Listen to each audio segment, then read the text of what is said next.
فاحشه. نویسنده ف الف.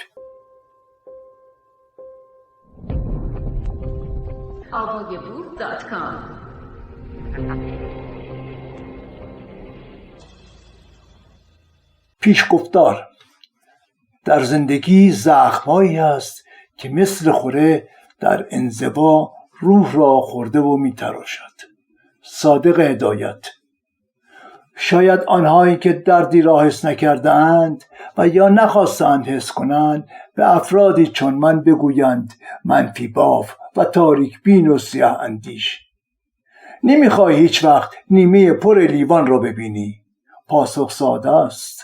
هموطن یا هم نوع گرامی، من اولا کدامین لیوان هست که باید ببینم؟ آن لیوانی که شما به دست دارید؟ هرگز به دید من نمی آید تا بدانم نیمه پرش را نوش جان کردید یا نیمه خالی را. کدامین روشنایی، کدامین بامداد که امید از روز روشن بدهد؟ طوفان در صحرا حاصلش خاک و شن و ماسه است. به هر طرف نگاه میکنی تاریکیست و درد و رنج پایان ناپذیر انسان. من در این نوشته خیلی سعی کردم روزنه‌ای بیابم تا از آن روزنه، از روشنایی و سعادت حرفی به میان بیاورم، اما متاسفانه نیافتم. ولی سعی کردم به خاطر آرام و آرامش شما خدشه‌ای وارد نکنم. فهرست. یک شب از هزاران شب. 2. دفتر خاطرات یک دوست. 3. بهروز. 4. نادر رنجبر. 5. فاحشه. 6. علی یخی. 7. گم شده. یک شب از هزار یک شب. نمیدانم چرا هر وقت قلم به دست میگیرم تا داستانی بنویسم یاد داستانهای رادیویی 1001 شب میافتم که محسن فرید با آن صدای جادویی در رادیوی نیروی هوایی یادم نیست هفته چند شب اجرا میکرد و وقتی میگفت بامداد شد و شهرزاد لب از سخن فرو بست، به هرچه صبح و بامداد بود ناسزا میگفتم و با عصبانیت میرفتم و میخوابیدم. اما پدر که کارگر کارخانه گلسرین شهر ری بود در همان ابتدا از خستگی در پای رادیو به خواب میرفت. به جز داستانهای 1001 شب، آن روزها اگر اشتباه نکرده باشم هر روز ساعت 7 بعد از ظهر از رادیو تهران نمایشنامه‌ای پخش میشد که غالباً آثار ادبی جهان را به صورت نمایشنامه رادیویی عرضه می‌کردند. شبها ساعت 10 شب داستان‌های شب را داشتیم و هفته یک شب ساعت 8 شب داستان پلیسی جانی دالر. جمعه ها آقای صبحی برای همه قصه میگفت و خانم عاطفی هر روز صبح برای کودکان در برنامه کودک قصه تعریف میکرد و خانم مهین دهیم یک تنه تمام تیپ‌های مختلف یک نمایشنامه را با صدایی پخته و شیوا بیان میکرد و در شب‌های جمعه آقای راشد برنامه مذهبی داشت و ارتش شاهنشاهی هم برنامه رادیویی داشت با نامه‌هایی که یک سرباز برای بستگانش می‌نوشت یا دریافت می‌کرد که با لهجه روستایی جنبه کمدی پیدا می‌کرد. و از همه مهمتر روزهای جمعه از ساعت 10 صبح برنامه روز جمعه را داشتیم که خیلی پرطرفدار بود. به طور کلی یکی از سرگرمی‌های جدی مردم رادیو بود. مردم روزهای جمعه یا ایام 13 بدر که مناطق خوش آب و هوا و سرسبز اطراف تهران می رفتن اکثرا یک رادیو همراه خود داشتند. بعضی از آنها که با باتری کار می کرد مشکلی نداشتند، اما اکثرا برقی بودند که مجبور شدن از سر تیر چراغ برق یا از ساختمانی اگر در نزدیکی بود با سیم برق بگیرند. نه رادیو از مردم جدا شدنی بود و نه مردم از رادیو. از کجا به کجا رسیدیم؟ اشکالی ندارد، ادامه میدهم. راست گفتن انسان با چشمان کوچکش چه چیزهای بسیار بزرگی را می‌بیند. مثل آش شعله قلمکار همه چی را در هم دارد.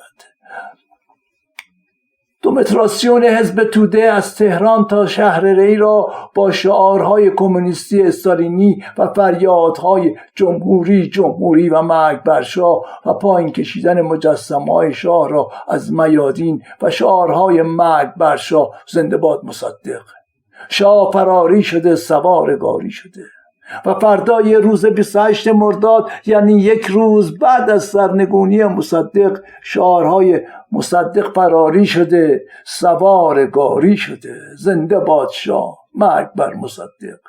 یادم هست با همین چشمان کوچک قبل از کودتا روی بساط روزنامه فروشی ها نشریاتی می دیدم، مثل باختر امروز دکتر فاطمی، مرد امروز محمد مسعود، روزنامه اتحاد ملی احمد هاشمی، روزنامه شاهد حزب زحمتکشان مردم ایران آقای خلیل ملکی و روزنامه آتش شورش امیر بختیار کریمپور شیرازی، یا نبرد ملت فدایان اسلام و هفته نامه حاجی بابا و چلنگر آقای افراشته. باور کنید برای هر نوع عقیده و هر نوع سلیقه‌ای نشریه‌ای بود، اما بعداً منحصر شد به اطلاعات و کیهان و فرمان و چند نشریه هفتگی که شکر خدا همگی متفق القول و متفق العقیده بودند.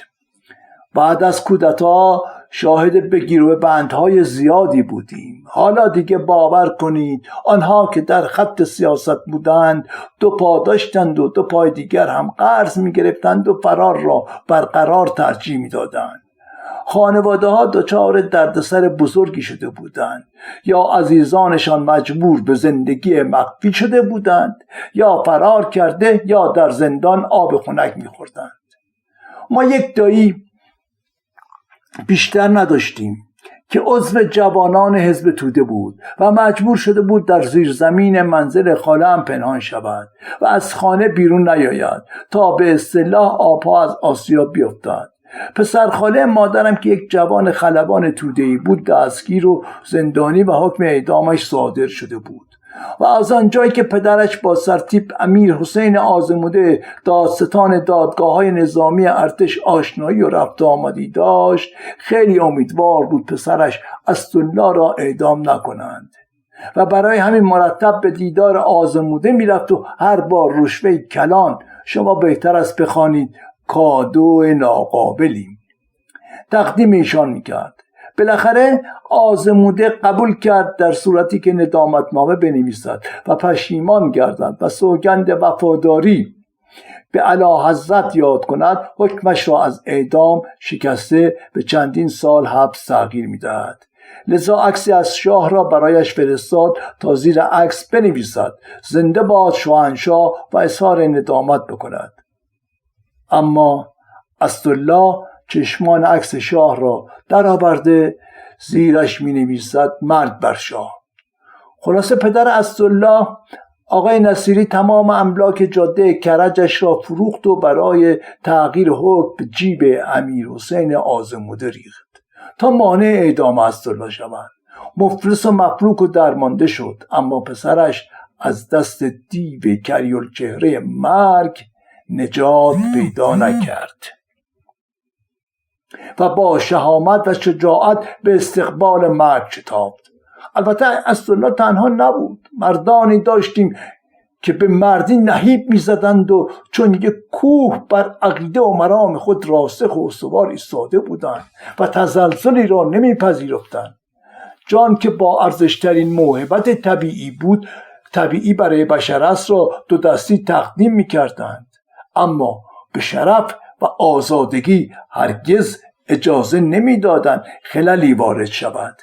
و از طرفی جلاد با غرور احمقانه‌ای گلهای زیبای وطن را پرپر می‌کرد و به جلاد بودنش افتخار می‌کرد. آری، کشتند و اعدام کردند و در مسگرآباد که آن روز مکانی دور افتاده و خارج شهر بود فله‌ای دفن کردند. یادم میاد با مادر و خاله و خاله‌زاده ها که همگی بزرگان فامیل مادری بودن به سر مزار اسدالله رفتیم. البته به ما بچه ها به خاطر حفظ امنیت آن زمان چیزی نمی گفتن و خودشان آنجا بی سر صدا زجه زدند و گریه و زاری کردند. بعدها دایی جواد که در یک مجلس به ظاهر عروسی شرکت کرده بود دستگیر و روانه زندان شد. آنها هم باید ندامتنامه و تعهد همکاری با ساواک را میدادند. البته خیلی ها که بی جهت هم دستگیر شده بودند به راحتی اظهار ندامت میکردند و آزاد میشدند، اما آنهایی که باور داشتند و با خود تعهدی هرگز زیر بار این ننگ نمی رفتند و چه بسا حبس بودند و با گروهبان ساقی زندانبان عمری را سپری کردن را به خواری و با ذلت زندگی کردن هزاران بار ترجیح می‌دادند. این نوع ماجراها همیشه تا به امروز ادامه داشت و شما خود نیز شاهد بوده اید که چه دلاورانه و قهرمانانه شیرمردان و شیرزنان ایرانی بر سر مواضع خود ایستادند و به راحتی نوشیدن یک جرعه آب خنک مرگ را پذیرا شدند و خفت و خواری را مدالی کرده آویزه گردن جلاد نمودند. شاید باور کردنش سخت باشد. سرنوشت و مرگ و زندگی بچه هایمان به همین چند سوال ساده زیر گره خورده بود. جلاد: نماز میخوانی پسر؟ جوان: نه. جلاد: مگه مسلمان نیستی؟ جوان: نه، از هر چه مسلمانه بیزارم. جلاد: خدا را که قبول داری؟ جوان تو پرانتز با لبخندی مسخره آمیز نگاهی تو چشمان بازجوی جلاد میکند. نه. جلاد: برو آن طرف، اعدام. بسیار عادلانه و دقیق حکم صادر شد. جلاد: خدا را قبول داری دختر؟ دختر: بله، من خدای مهربان را قبول دارم و میدانم از هر چیز و کسی به من نزدیکتر از جلاد. نمازهای 5گانه را میخوانی؟ فروع دینت را انجام میدهی؟ دختر: آری، نماز میخوانم، اما نه آنچه را که تو میخوانی. جلاد: معلوم میشود هنوز آدم نشدی و منافق هستی. دختر: اگر خدا قبول کند من یک مجاهد خلق هستم. جلاد: اظهار ندامت میکنی یا سر موضع ایستاده ای؟ دختر: اظهار ندامت؟ به چی؟ به باورهایم. تو پرانتز سری تکان داد. بند از بندم اگر جدا کنید نمیتوانید کوچکترین خللی به باورهایم برسانید. با چنین روحیه و شهامتی آغوش پرمهرشان را برای مرگ باز می‌کردند و اجازه نمی‌دادند شرف و حیثیت انسانیشان خدشه‌دار شوند. آنها به این شعار کسوت با واقعیت پوشاندند و با زبان دل فریاد زدند: میمیرم، ذلت نمیپذیرم. ولی جلادان که غرور نداشته خود را در این بازجویی ها باخته بودند و نتوانسته بودند کوچکترین خللی در عزم و اراده آهنین مبارزین آزادی به وجود بیاورند، برای گرفتن انتقام دست به عمل رذیلانه دیگری زدند. به دختران باکره در شب اعدام تجاوز و سپس اعدامشان کردند. مگر کسی میتواند باور کند دختری که با چنین عزمی به پیشواز مرگ میرود و به زندگی با ذلت تف میاندازد خودش را به یک آخوند یا جوجه پاسداری با چهره و طینتی کریه و دهانی با بوی مستراح و بدن شیپیشو تسلیم میکند؟ هرگز آنها برای دسترسی به جسم چنین قهرمانی باید بجنگند و آنقدر او را میزنند تا بیهوش میشود و به بدن از هوش رفته‌اش دسترسی مییابند تا دیگر شبی برای شهرزاد نباشد و او برای همیشه لب از سخن فرو میبندد. پایان. دفتر خاطرات یک دوست.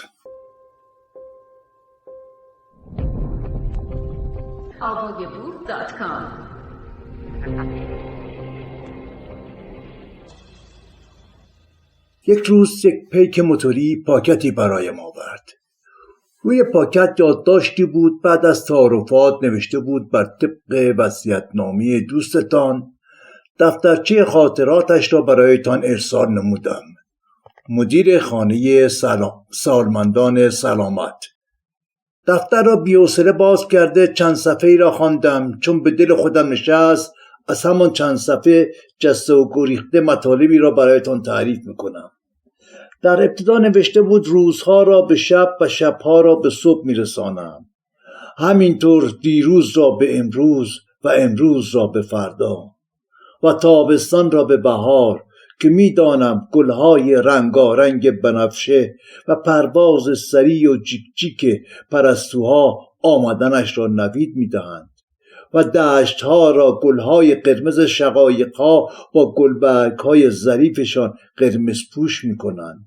من از آمدن بهار چون در جلوی پنجره طبقه سوم اتاقم یک درخت کاج بلند سر به آسمان کشیده است چیز دیگری دیده نمی شود. چیزی یا تغییری را متوجه نمی شوم و این زیبایی ها را در ذهن خودم می بینم. من هیچگاه آمدن و رفتن بهار و پاییز را متوجه نمی شوم، اما می دانم آمدن هر دو با سر و صدا و ریزش باران همراه است و خوب میدانم در خزان طبیعت رنگ عوض کرده، برگ‌های درختان از سبزی مطلق به رنگ‌های زرد و قرمز و بنفش در می‌آیند. من هرگز از صدای رعد و برق متوجه نمی‌شوم بهار است که آسمان می‌غرد یا خزان. فقط زمستان که برف میبارد درخت کاج من هم لباس سفید به تن میکند. از سردی هوا متوجهش میشوم و وقتی هوا بسیار گرم میشود میفهمم تابستان آمده است. این نشانه تنهایی من در 4 فصل است. گاهی آنچنان در رویاهای تلخ و شیرین و شور بوبی نمک خود غرق میشوم تا به خواب میروم و ادامه یا رویاهایی را که فراموش کرده بودم در خواب دوباره ملاقات میکنم. گفتم ملاقات، یاد تو دوست قدیمی افتادم که لطف کردی و یک بار به دیدنم آمدی و وقتی من گله از تنهایی کردم گفتی وقت زیادی را میتوانی با گوشی سپری کنی. هم بازی دارد هم میتوانی مطالب زیادی را بخوانی، از اخبار با خبر شوی، فیلم‌های کوتاه ببینی یا با کسانی ارتباط برقرار کنی. راستی مگه دوستان بهت زنگ نمیزنند؟ یادته؟ گفتم چرا؟ 2 نفری هستند زنگ میزنند، اما آنها هم گویا وقتی بیکارند و حوصله‌شان سر رفته و به دنبال گوش شنوایی میگردند به من زنگ میزنند. به یکیشان تا میام حرفش به یکیشان تا میانه حرفش رفته و میگویم الف میگوید بی خودی آخ و واخ را نینداز، که من حوصله شنیدن ناله و ننه من غریبم و ندارم.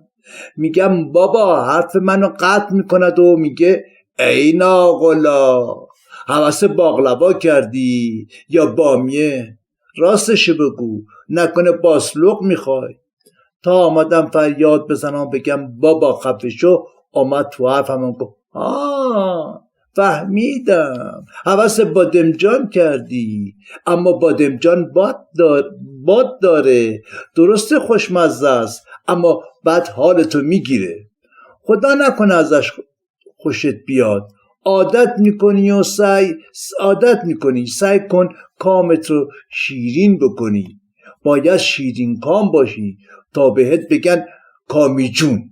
آره کامی. اصلا ببین چه اسامی قشنگی با کام داریم. کامران یعنی عیاش، کامروا، شادکام. کامجو یعنی کام طلب، عشرت طلب، مثل سلبریتی های خودمان، فقط خوش میگذرانند و خوش میخورند و خوش مینوشند و خلاصه خوش هستند، با کسی کاری ندارند. اگر دنیا را آب ببرد و به خوشی و شادی آنها کاری نداشته باشد، باز آنها هم کاری به مردم و دیگران ندارند. خیلی راحت و خلاصه میگن گور بابای مردم خودمان را عشق است. و اما کامکار، کارش کام دادن یعنی شیرین کردن کام دیگران است. شیرین گفتار و شیرین کردار است، مانند قنات ها، ولی کامجو کام طلب است، هوس باز و خوشگذران. از یکی کام نگرفته به سراغ دیگری می روند. بگذار آخرش هم بگم، کامبیز این اصلا زندگی را با خوشی و سعادت شروع میکنه. خوشبخت به دنیا میاد و بیگانه با درد و رنج. بیکار و کوشش بدون زحمت در ناز و نعمت و مثل سیب زمینی بیرگ و بیخاصیته و مثل آخوندهای خودمان. همینجوری داشت برای خودش ویر میزد که من گوشی رو گذاشتم روی لاکر و خوابیدم. یک بارم دخترم از خارج آمد دیدنم. همینجا روی همین صندلی که شما نشسته بودید نشست، اما از وقتی که آمد گوشیش دستش بود، یا زنگ میزد یا یکی می اومد روی خط، مجبور میشد خواهش کند پشت خط بماند تا حرفش با کسی که زنگ زده تمام شود. همینطور مرتب در حال صحبت کردن با گوشیش بود، یا به کسی زنگ میزد یا باهاش تماس میگرفتن. یک بار احساس کردم دارد راجع به بیماری من حرف میزد. گفتم دخترم از بیماری و درد من نگو، بگو دلش شکسته و دلتنگه.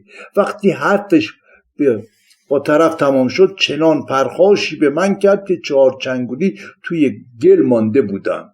نه راه پیش داشتم و نه راه پس. نمیدانستم چه باید بگویم، اما او با تغییر و صدای بلند میگفت نه گذاشتی بشنوم و نه گذاشتی حرف بزنم.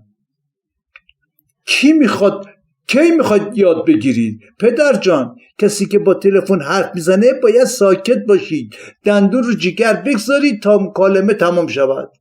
این فرهنگ چرا مثل بلبل شاه طهماسب یک ریز معذرت میخوام این فرهنگ چرا مثل بلبل شاه طهماسب یک ریز حرف میزنید؟ چی باید بگم؟ میگفتم. لالمونی گرفتم تا اینکه قرارهایش را گذاشت و رفت. باور کن خانم یادش رفت موقع رفتن از پدرش خداحافظی کنه. بله، من هم ملاقات کننده حضوری دارم، اما هم دوستانی که با تلفن حال ازم میپرسن، هم این چنین ملاقات کنندگانی دارم. بله، این بود. وقتی تو آمدی تصمیم گرفتم دقیق‌دلی این مدت رو که حرف نزدم سر تو خالی کنم. البته تو هم خیلی تحمل نشان دادی، تا دیر وقت نشستی و حرف نزدی و آنقدر به حرفای من گوش دادی که سردرد و سرسام گرفتی. خواستی بری، من هم با اخم و تخم گفتم برو. بدون خداحافظی پشتم رو به تو کردم و پتو را کشیدم روی سرم و خودم رو زدم به خواب. چرا این قسمت را برایتان خواندم و تعریف کردم؟ چون باور دارم حال و روز ما هم مانند همین دوست من است. هر کدام به تنهایی درد کشنده ای را تحمل میکنیم و سرمان را زیر لحاف یا پتو کرده خودمان را به خواب میزنیم، مانند کپی که سرش را توی برف میکند تا جایی را نبیند. میترسم آنقدر زیر پتو خودمان را به خواب زدگی بزنیم تا مانند کپک ها عادتمان شود و دیگر نخواهیم به زندگی و آزادی سلام کنیم. پایان. بهروز.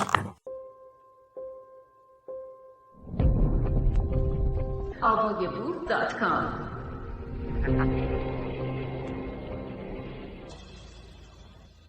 بهروز کارگر مدتی است در اتاق خودش محکوم شده بر روی تخت خواب روزها را به شب و شبها را به روز برساند.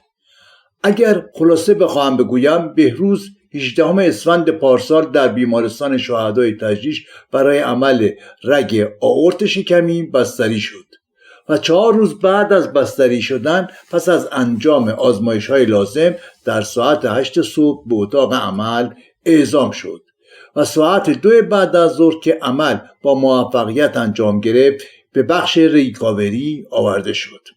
بهروز پس از 1 ساعت که به هوش آمد هیچ گونه احساس درد نداشت و آرام بر روی تخت خواب بیماران و پرستاران را تماشا می‌کرد و می‌دید پرستاران با چه جدیت و سرعت عملی به بیماران رسیدگی می‌کنند. اما ناگهان مسابقه فوتبالی که بسیار مهم بود از تلویزیون به صورت زنده پخش شد و تمامی کادر پرستاری، چه مرد و چه زن، چنان خودشان را عاشق فوتبال نشان دادند که گویی خودشان در زمین فوتبال توپ را به حرکت در می آورند و یا همراه با تماشاچیان در استادیوم با کوچکترین حرکتی فریادشان به اوج آسمان می رسید و چنان از ته دل و مخلصانه فریادهایی میکشیدند تو گویی در قهوه‌خانه یا کافی شاپ و منزلی دور هم جمع شده‌اند و فوتبال تماشا میکنند. باور کنید بیماران و اتاق ریکاوری را فراموش کرده بودند. از همه بدتر فریادهایی بود که سعی میکردند روی دست هم بلند شده هیجان بیشتری را به دوستان نشان دهند. در چنین شرایطی بعضی بیمارها برای دفع ادرار لوله می‌خواستند و بعضی مسکن که هرچه فریاد می‌زدند صدایشان در بین فریادهای تماشاگران فوتبال گم می‌شد. بگذاریم، قصد انتقاد ندارم. در چنین شرایطی بهروز در پای راستش احساس درد شدیدی می‌کرد. هرچی ناله کرد و پرستاران را صدا میزد، صدایش در آن همه و شور و هیجان در کنار تختش میماستید و مثل یک تکه کاغذ یا دستمال آلوده به زیر تخت میافتاد. تا اینکه دکتر رزیدنتی برای ویزیت و سرکشی حال بیماران وارد سالن شد، اما پرسنل و پرستاران به دکتر محلی نگذاشته از پخش مسابقه فاصله‌ای نگرفتند و دکتر هم اعتراضی نکرد و به تنهایی یک بیماران را سرسری نگاهی کرد. شاید هم آمده بود ببیند بیماران بعد از عمل همگی زنده هستند یا کسی مرده است. در همین انجام وظیفه دقیق از همکاران پرسید حالا شما پرسپولیسی هستید یا استقلالی؟ ناگهان عده‌ای که شاید منتظر این سوال بودن فریاد زدن قرمزته و جمعی دیگر آبیته. یکی از میان همان جمع پرسید شما چی دکتر؟ دکترم گفت قرمزته، که فریاد شادی پرسپولیسی ها گوش فلک را کرد. شاید این سالن ورزشی است، نه سالن نگهداری و مواظبت از بیماران. وقتی دکتر به بهروز رسید، بهروز به دکتر میگوید از درد شدید پا دارم میمیرم دکتر جان، یه مسکنی به من بزنید، شاید این درد قدری آرام شود. دکتر نگاهی به پای بهروز کرد و گفت شما عمل سختی را پشت سر گذاشتید، باید شکر کنید هنوز زنده هستید. خوب تحمل کردید. اکثرا زیر این عمل طاقت نمیارن. شکر کن آقا جان، شکر کن، طبیعی است. باز بهروز گفت آقای دکتر مسکنی تجویز نمی کنید؟ دکتر نگاهی به بهروز کرد و جواب داد اگر لازم بود حتما تجویز میکردم و از تخت بهروز دور شد و بعد از اینکه نگاهی به تمامی بیماران انداخت از اتاق که حالا شده بود سالن کوچکی مانند استادیوم فوتبال خارج شد. ولی درد پای بهروز شدید و شدیدتر می شد. دیگر قادر به تحمل درد نبود که دکتر دیگری وارد سالن ورزشی شد و پرستاری را صدا کرد و همراه همراه پرونده ها شروع به ویزیت از بیماران کرد. به بهروز که رسید و پای ورم کرده او را که مانند متکایی شده بود دید، فریاد زد اتاق عمل را آماده کنید، این بیمار را فوراً به اتاق عمل بفرستید. پس از چند لحظه بهروز هیچی نفهمید تا اینکه فردای آن روز ساعت 2 بعد از ظهر چشمانش را باز کرد و دید دوباره در همان اتاق ریکاوری می باشد.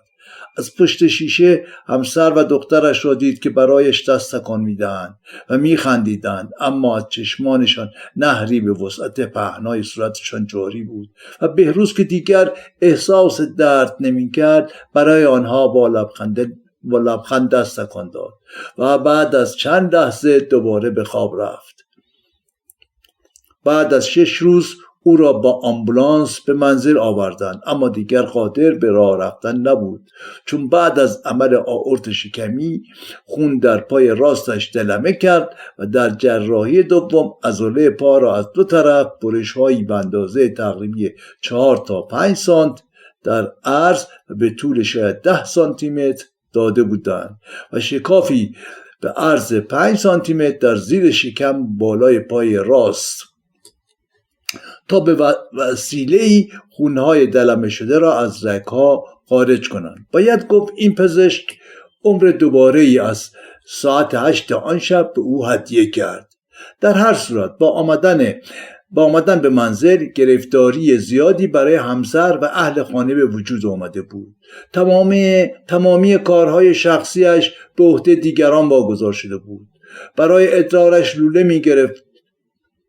لوله می آوردن و برای تمامی کارها همینطور، چون او به تخت خواب چسبیده بود و از درد پای شدید رنج می برد. خانمش زحمتش چندین برابر شده بود، به طوری که واقعا توان چنین کارهایی را نداشت. با رنج و مشقت سعی می کرد احتیاجات بهروز را برآورده کند. کار ساده‌ای نبود.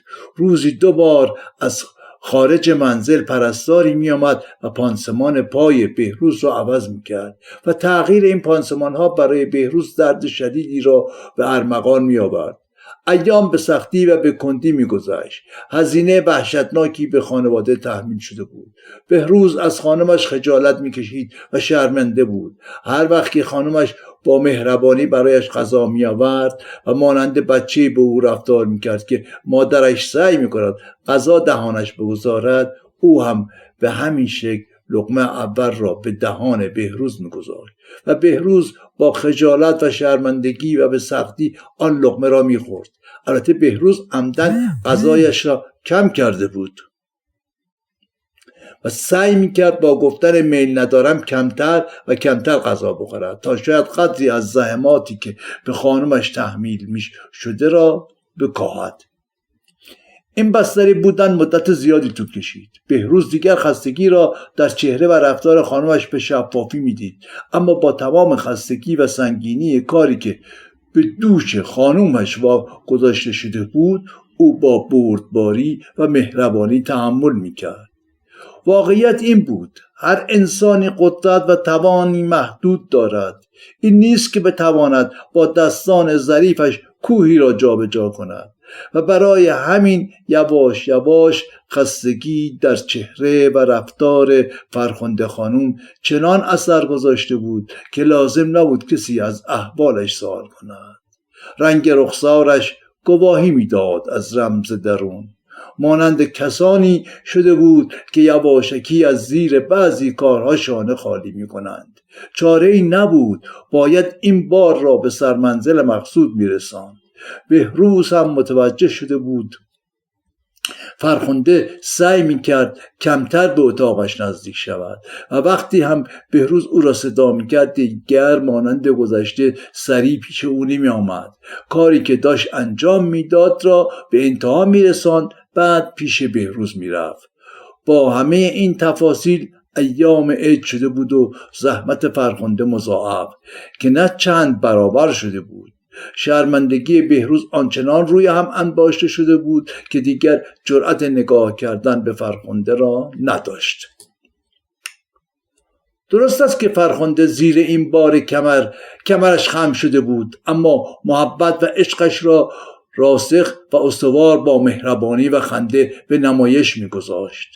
و چون ایام عید و دید و بازدید بود، هم به خاطر عیادت از مریض و هم انجام مراسم عید، تمامی فامیل بلا استثناء به دیدار بهروز و خانمش آمدند که بعضی ها باعث خنده و شادی بهروز می شدند، اما اکثرا درد و عصبانیت را همراه خود به ارمغان می آوردند.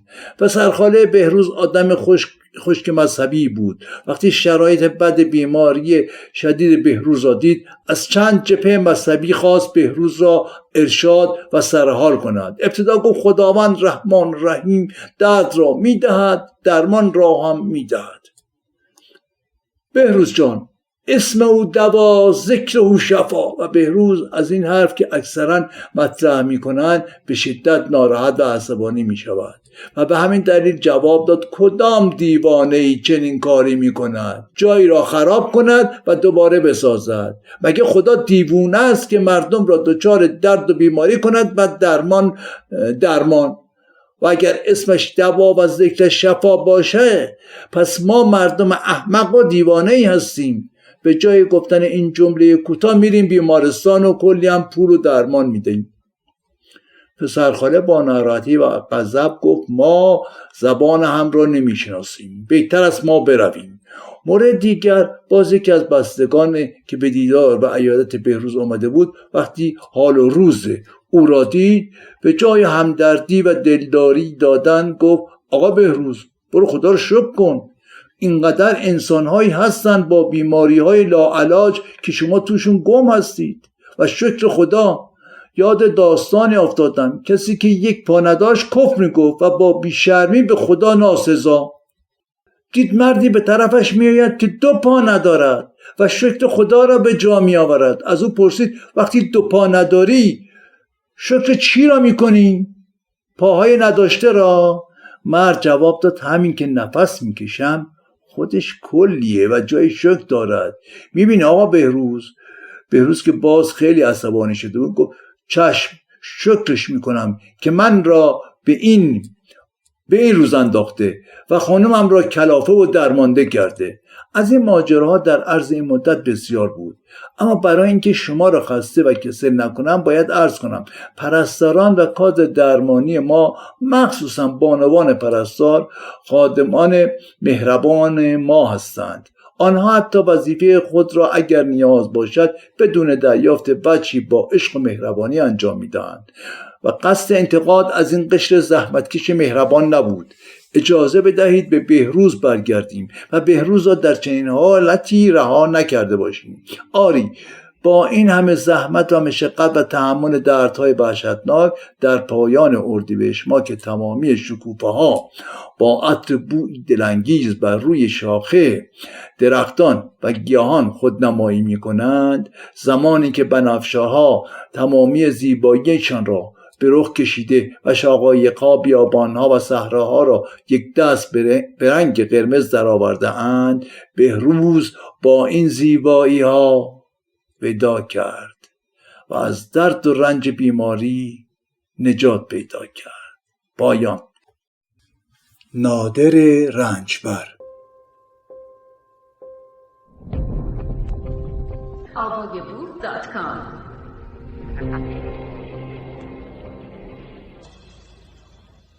نادر رنجبر مدت هاست با تخت بیمارستان دولتی جهت درمان مانوس شده و از او جدا نمی شود. 1 ماهی می شود که در یک اتاق 4 تخته با 4 نفر همدرد دیگر شب و روز را با درد و رنج سپری می کنند. مشعین الله اولین تخت جلوی در را صاحب است و رنجبر تخت کنار او را و سید علی چاخان تخت روبروی رنجبر و بالاخره آقای بی‌طرف‌زاده تخت روبروی مشعین الله را. بگذاریم. شبی که آقای رنجبر درد زیادی را در کمر تحمل می‌کرد، زنگ پرستاری را می‌زند تا پرستار بیاید تا صفحه تخت را قدری جابجا کند. برای این کار چندین بار پس از مکث‌های طولانی زنگ اتاق پرستاری را به صدا درآورد، اما باز خبری نشد تا اینکه قدرت تحملش از درد به پایان رسیده با فریاد داد زد: پرستار، پرستار. مسلم است صدایش باعث ناراحتی و ناهنجاری برای سایر بیماران شده بود، اما عین الله هم که ناظر ناله های هم اتاقی خود بود، او هم به کمکش آمد و با صدای خشن بلندی فریاد زد: پرستار، پرستار، مگه مردی؟ با فریادهای ناهنجار مشت عین الله، دختر خانومی زیبا ولی چنان خسته از کار بود که در چهره زیبا و بشاشش اثر خیلی نامطلوبی گذاشته بود. او با کمی عصبانیت و نقش بازی کردن گفت: چی میخوای عزیز جان؟ چرا اینقدر سرصدا رو انداختی؟ مگه چه خبر شده؟ اینجا بیمارستانه، نه گود زورخونه. آب میخواد یا آب میوه آقای رنجبر؟ باشه خانم، بعد از این همه مدت آمدید که هم میندازید. والا دارم از درد دیوونه میشم، طاقتم تموم شده. یه زحمتی بکشید، تختم را قدری در قسمت پایین کوتاه‌تر کنید، شاید بهتر شه. پرستار: پس همراهتان کجا هستند؟ این کارها را باید آنها انجام دهند. مشت عین الله: ما چه میدونیم، از کجا بدونیم کدوم گوری رفتن؟ پرستار تو پرانتز با کمی نقش بازی کردن پرانتز بسته: چشم، به خاطر شاید شما مشت عین الله خان تخت دوستتان را میزان میکنم، شاید دیگه از ما ناراضی نباشید و به خاطر سایر بیماران دیگه فریاد نزنید. رنجبر: خانم پرستار، تو رو به خدا با من اینجور صحبت نکنید. من که همیشه به شما و همکارانتان اظهار ارادت میکنم. من که انتظار کار مهمی را ندارم و سعی میکنم تا آنجا که ممکنه مساهم شما نشوم. پرستار: خیلی ممنون. اتفاقا من و همکارانم این رفتار شما را درک میکنیم، ولی ای کاش شما هم یک قدری ما رو بهتر بشناسید. من هستم و یک همکارم و این بخش، یعنی فقط ما 2 نفر در خدمت این همه مریض هستیم. وقتی شما احتیاج به کمک داشتید، تنفس و فشار خون مریضی که حالش بد بود رو کنترل میکردیم و تلفنی با دکترش مشورت میکردیم و دستورات دکتر را در حالی که امیدی به بهبودی نبود را انجام میدادیم. رنجبر: معذرت میخوام، چه کنم؟ درد داره من از پا در میاره. خانم پرستار: امیدی به بهبودی هست؟ پرستار: چرا نباشه؟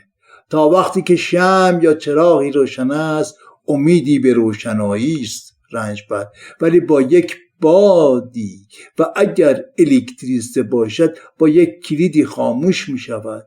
چه امیدی؟ پرستار: لطفاً به تاریکی فکر نکنید. کار دیگه ای ندارید؟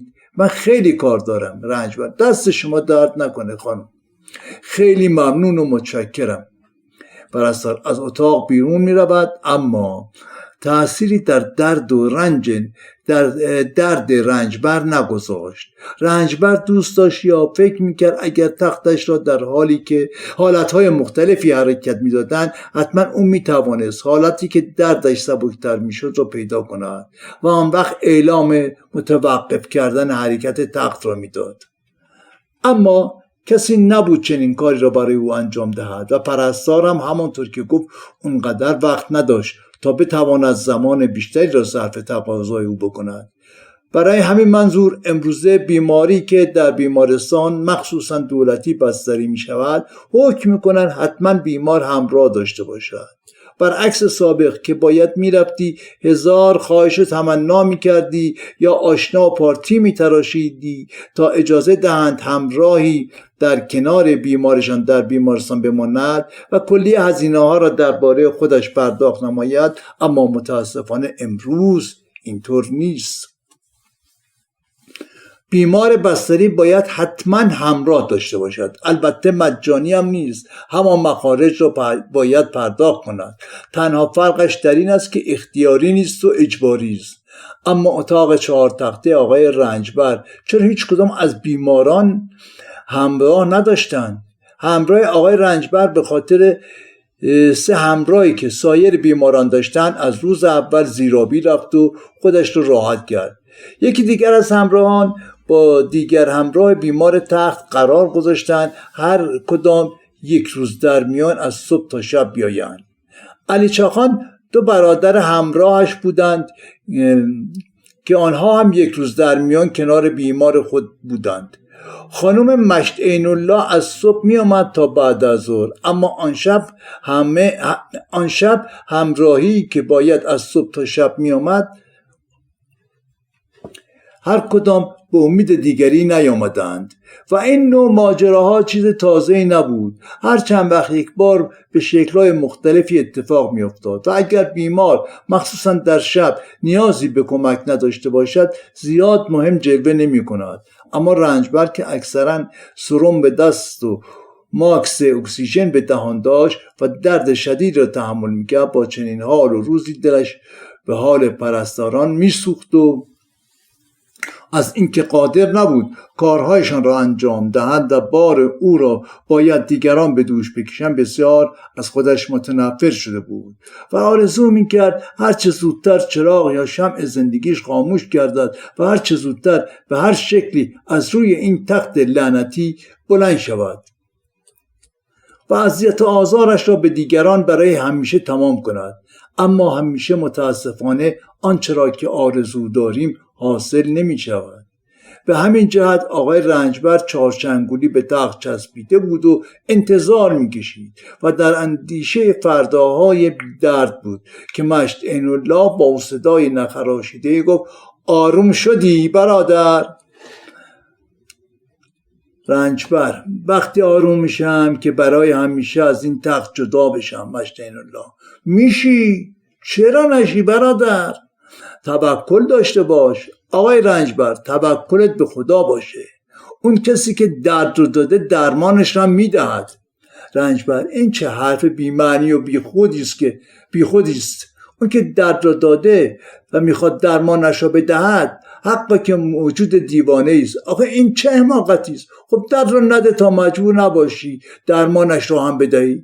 مشت عین الله: این دیگه حکمت خودشه. عقل من تو جوابگوی اعمال و خواسته های اون نیست برادر. او یک سری اعمالی را برای آدم بودن و زندگانی بهتر و سعادتمند بودن از بنده هایش میخواهد و تا به سعادت ابدی برسند. به خواست او آدم وقتی عمل نمی کند مثل من و تو گرفتار خشم الهی می شود. رنجبر: ای بابا، باز مشت عین الله شروع کردی؟ مشت عین الله: از ساکت بودن و به در و دیوار نگاه کردن که بهتره. وقتی با هم حرف میزنیم آقای رنجبر به خدا دردمان کمتر میشود. حالا به جای از زیر حرف در رفتن جواب منو بده.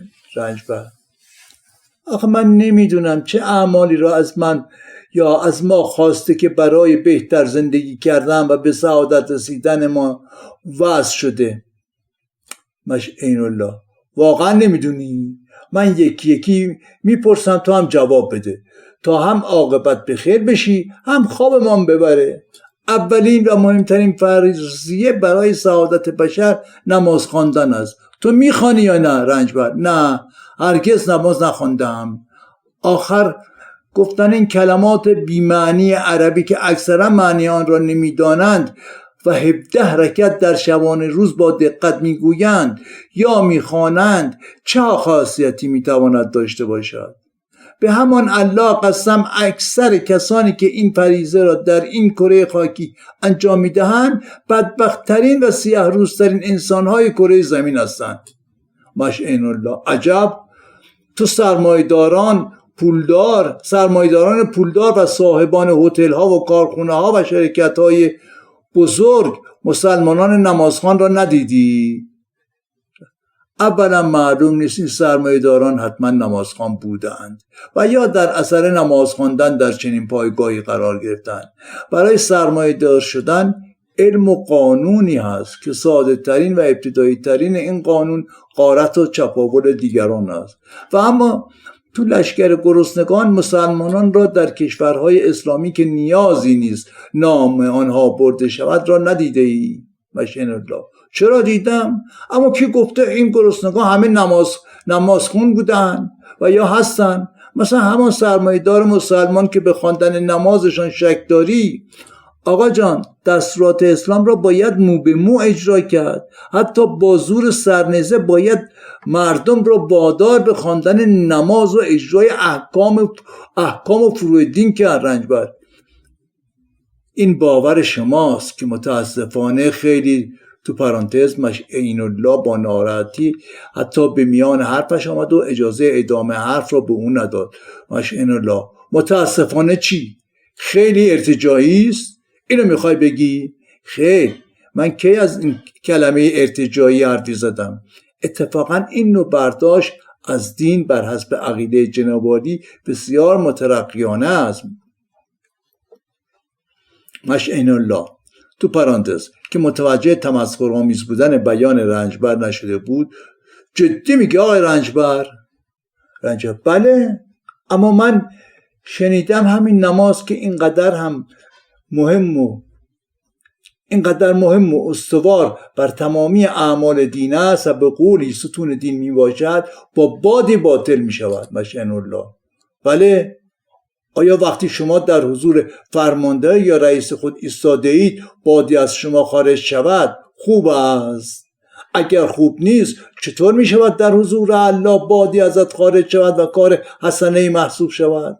اینطور که پیداست هرگز روزه هم نگرفتی رنجبر. نه، خوشبختانه هیچ معده هم را به خاطر عقیده مذهبی در رنج عذاب قرار ندادم. مشعین الله، معلوم از خمس مالت را هم رد نکردی. رنجبر، دست بردار آقا مشعین الله، من که در جنگ و غارتی شرکت نکردم که 1/5 اموال دزدی و غارت شده را به پیغمبر یا جانشین او بدم و اموال دزدی را حلال کنم. مشعین الله، خمس که فقط برای غنایم نیست، خمس حق سید است. تو در واقع حق سید را هم خورده ای و به او رد نکردی. همینه دیگه. وقتی انسان غافل میشه مرد حسابی، یک سری اعمال مربوط به خودته و خدای خودت، اما یک سری اعمال مربوط به جامعه و افراد خاصی است. ببین جانم، خمس مالت از آن سیدی است که از آن تو نیست.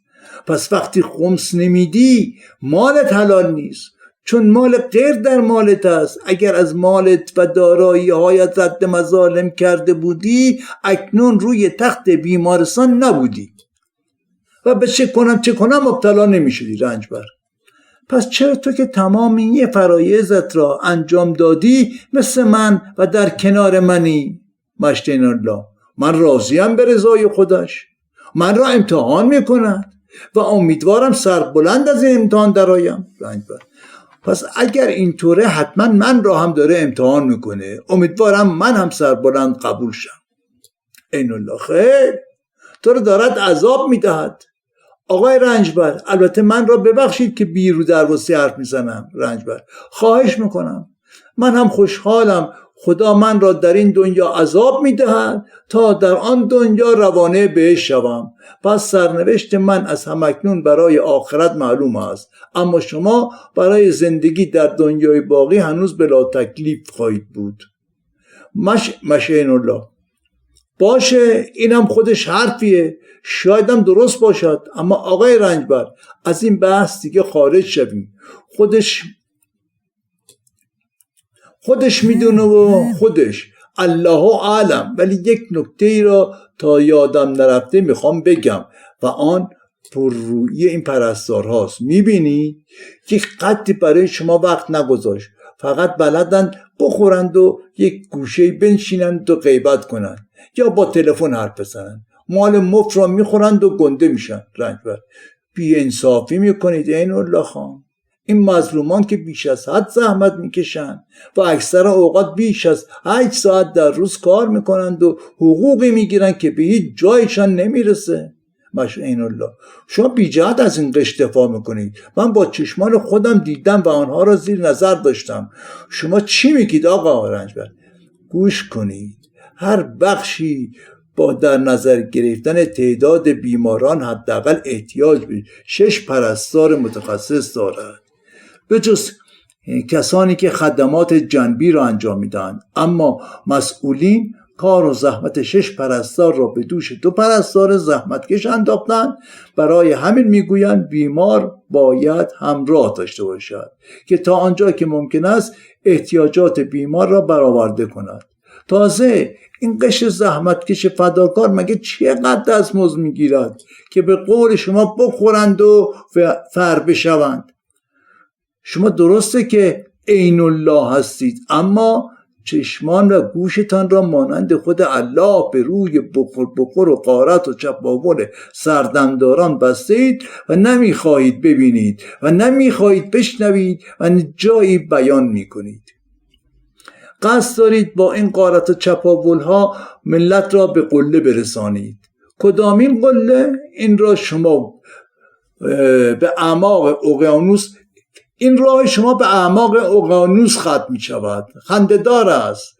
کوچکترین اعتراضی به کشنده جوانان و کودکان مردم نمی کنند. حتی بر حسب ظاهر سازی هم چند نفری را برای چند ساعت بازداشت نمی کنند. اشک خون دل مادران داغدار را نمی بینند و زجه های گوشخراش آنها را نمی شنوید. اما برای ناله های زینب فستیوال عزاداری راه می اندازید. آقای عین الله خان، کاش عین الله نبودی و عین الناس بودی، چشم مردم بودید. شما آدم خوبی هستید، اما حیف که فقط چشم الله هستید. مش عین الله جان، اگر الله چشم هم داشته باشد 1000 سال است از همان زمان که آدم و حوا را از بهشت راند چشمانش را بسته است. پس شما چشمانتان را باز کنید و پیرو خودتان باشید. بهتر همه چی را خواهید دید. گفته های رنجبر فایده‌ای نداشت، زیرا صدای خروپوف مشعین الله فضای اتاق را پر کرده بود و رنجبر با هیجان سخن میگفت و وقتی متوجه شد برای خودش حرف میزده دردی را که فراموش کرده بود دوباره چنان احساس شدیدی کرد که با 2 دست لبه تخت را گرفته چنان میفشرد که گویی میخواهد فلز تخت را با فشار پنجه ها خرد و ریز کند و از طرفی با دندان لبش را گاز میگرفت تا صدایش در گلو خفه شود. پایان. فاحشه. نویسنده ف الف.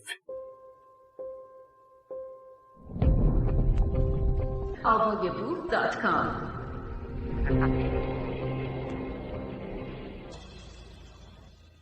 بعد از ظهر تابستان 1343 بود که طبق معمول توی میدان مرکزی شهر ری جلوی بانک ملی با رفقا ایستاده بودیم و دخترها را دید می‌زدیم و شوخی می‌کردیم و بی خیال دنیا قاه قاه می‌خندیدیم و الکی خوش بودیم.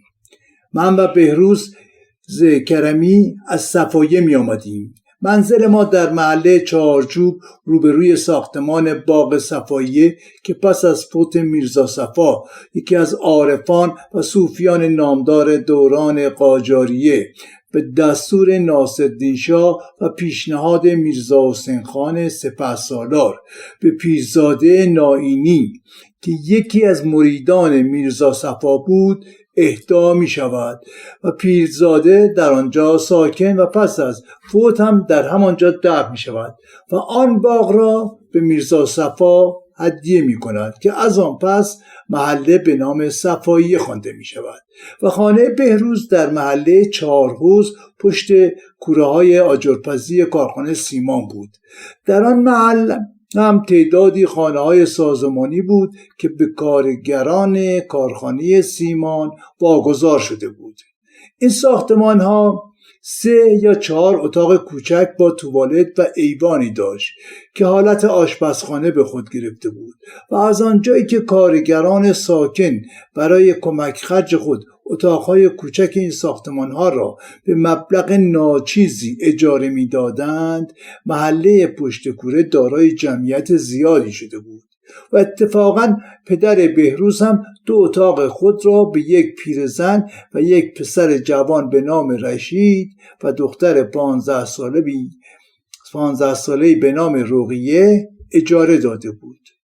رشید برای خودش مکانیکی شده بود که در انتهای 24 متری یک مغازه را به اتفاق دوستش به ماهی 20 تومان اجاره کرده بودند و با ابزار و وسایل ابتدایی ماشین‌ها را تعمیر می‌کردند. رشید پسر بسیار خوب و زحمتکشی بود. هم خرج خانه را میداد و هم برای خودش پسنداز می‌کرد تا ابزار مورد نیازش را به مرور خریداری و کامل کند. رقیه دختر توپل و بامزه بود، با گیسوان بلند خرمایی رنگ، اما چهره چاق و زیبایی نداشت. طبیعت به او لطفی نداشت. بهروز برادری داشت با 2 سال اختلاف سن. با اینکه کوچکتر از بهروز بود اما خیلی شر و شلوغ بود. برای همین فقط توانسته بود کلاس 6 ابتدایی را تمام کند. دست به خیلی کارها زد. شاگرد و پادو مغازه ها می شد اما زود اخراجش می کردن. گویا دستش کج بود. با بچه های همسن و سالش قاب سرپا بازی می کرد و 21 و شیر یا خط و لیس پس لیس، کنار دیواری، هر بازی که رایج بود و برد و باختی داشت را بلد بود و در بازی ها هم برای برنده شدن جر می زد و گاهی کار را به زد و خورد می رساند. مدتی بود یک چرخ دست دوم یا سوم تافی خریده بود و پیاز و سیب زمینی و خیار و گوجه فرنگی می فروخت. هر روز صبح زود میرفت میدان تره‌بار امین‌السلطان و خرید خود را کرده با موتور سه‌چرخ وسیله حمل و نقل رایج آن روزگار محصولات خریداری شده را به منزل می آورد و با شنیدن صدای موتور رقیه آماده می شد به کمک ناصر بیاید و ناصر پس از اتمام کار و جابجایی محصول در گاری تحافی شروع به حرکت می کرد و مقداری از محصول خرید آن روز را توی دامان رقیه می ریخت و او را کلی شاد می کرد و او با رقص و خواندن آواز آنچه را که در دامان داشت به مادر می داد و بعضی وقتها خوراک نهار و مصرف همه می شد و او از این بابت شاد و شنگول بود چون توانسته بود کمکی به خانوادهش که خودش عضوی از آن بود بکند. اما این بار آوردنها هر روزی ناصر، آن هم با موتور سه‌چرخ محمد غلامی، لات و لومپن محله پایتخت باعث شده بود این لات بی سر و پا خودش را به ناصر و بهروز و رقیه نزدیک کند. چنانچه بعضی وقتها تظاهر به خرابی موتور میکرد و آنقدر آنجا میماند و الکی به موتور بر میرفت تا ناصر با گاریش از آنجا به دنبال کارش میرفت و آن وقت به ظاهر موتورش را تعمیر کرده روشن میکرد تا رقیه که با صدای موتور مثل عجل معلق جلوی در حاضر میشد و محمد مدتی را با او به تنهایی شروع به صحبت میکرد و رقیه در عرض مدت کوتاهی عاشق موتور سه‌چرخ باری شده بود. گاهی کنار دست محمد می نشست و دوری می زد. گاهی هم محمد فرمان موتور را به رقیه می داد تا او براند و به همین منظور خودش را به رقیه می چسباند. رقیه هم که عقل درست و حسابی نداشت و در واقع دارای عقب ماندگی ذهنی بود، متوجه حرکات محمد نمیشد و برایش آنقدر که راندن موتور اهمیت داشت، نزدیک شدن محمد غلامی را به خودش اهمیتی نمیداد و واقعا هم همینطور بود. او چیزی را متوجه نبود و محمد را فرشته‌ای میدید که به او مهربان است و میخواهد به او راندن موتور سه‌چرخ را یاد بدهد و از طرفی محمد دیوسیرت هر روز به هدفی که داشت نزدیک و نزدیکتر میشد و بدین منظور به بهروز و ناصر هم خیلی نزدیک شده بود. چنانچه بعضی وقتا بهروز را از دم منزل سوار موتور میکرد و به میدان شاه عبدالعظیم میآورد. گاهی هم خودش را قاطی ما میکرد و کنار ما میایستاد و با ما هم صحبت و هم کلام میشد. البته الفت بیشتری با احمد خوشقدم داشت که رفیق ما بود و از کوچه دباغی سر پل آب هرنجی می آمد. احمد اکثر وقتها با باقر حاجلی که از کوچه کلیدداری میدان کوچک می آمد تو خیابان حرم با هم برخورد می کردن و به اتفاق به جلوی بانک ملی می آمدن. من و بهروز غالبا آنجا به انتظارشان ایستاده بودیم. این را گفته باشم من و بهروز و باقر حاجلی از کلاس دهم با هم کلاس بودیم و احمد خوشقدم بعد از کلاس دهم ترک تحصیل کرد و رفت دنبال کار و پول در آوردن. اما من و بهروز و باقر امسال از دبیرستان عظیمی شهر ری دیپلم گرفتیم و فعلا دیپلم بیکار هستیم و امروز را به اتفاق قرار گذاشتیم بریم لاله‌زار برای دیدن فیلم خداحافظ تهران. قبل از سینما هم قصد داریم بریم دیدن احمد که اتاقی در پشت بام پاساژ خوشقدم اول کوچه اتابک یا ادیب دارد. احمد وقتی ترک التحصیل کرد رفت سرایدار پاساژ عموش شد. یک اتاق با سرویس بهداشتی در پشت بام پاساژ داشت و شبها هم همانجا میخوابید و ما هر وقت به لاله‌زار میرفتیم ابتدا سری به احمد میزدیم و حال احوالی میگرفتیم. باقر باز مثل همیشه امروز هم دیر آمد. بهانه‌اش برای دیر آمدن این بود که شما با اتوبوس واحد میایید، من مجبورم پیاده بیایم. انگاری از سر کوه قاف می آمد. اما من در عرض غیبت باقر از بهروز پرسیدم راستی بهروز جان از رقیه چه خبر؟ با تأسف و ناراحتی بسیار گفت مادر و برادرش بیخیالش شدن. البته بر حسب ظاهر مدت 3 ماه هست ازش هیچ خبری ندارند. معلوم نیست زنده است یا مرده. چه بلایی سرش در آوردند. واقعا دل آدم براشون کبابه. تو نمیدانی این پیرزن چه میکشه و چه میکنه. در همین بین باقر هم آمد و بعد از سلام علیک با عجله سوار اتوبوس‌های میدان شوش و سپس از آنجا با اتوبوس به میدان توپخانه رفتیم. با اینکه از اول قرارمان دیدن فیلم خداحافظ تهران در سینما بریلیان مولن روژ در خیابان استانبول بود، اما از همان ابتدا عکس‌های فیلم سینماهای تابان و ونوس و خورشید نو را به دقت نگاه می‌کردیم. باز تصمیم گرفتیم ابتدا به رفیقمان احمد سری بزنیم. مدت زیادی بود او را ندیده بودیم. پس به پاساژ خوشقدم اول کوچه اتابک و یک راست به بالای طبقه 3 رفتیم. در اتاق احمد همیشه باز بود چون خودش مرتب در رفت آمد بود.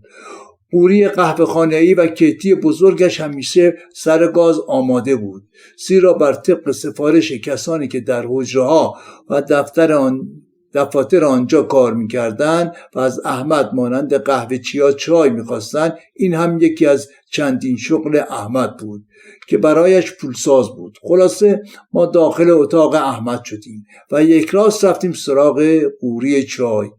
ابتدا بهروز چشمش به زنی که عریان روی تخت ته اتاق دراز کشیده بود افتاد.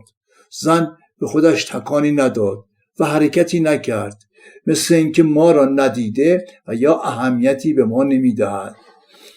بهروز گفت ببخشید ما نمیدانستیم شما اینجا هستید و استراحت میکنید وگرنه هیچ وقت داخل نمیشدیم. تو پرانتز هنوز نه بهروز و نه هیچ کدام از ما به زن نگاه نمی کنیم و سرمان را زیر انداخته به کف اتاق زل زده ایم. پرانتز بسته زن تو پرانتز در حالی که لباس مندرسش را می پوشید. پرانتز بسته. منم فکر کردم شما را احمد فرستاده.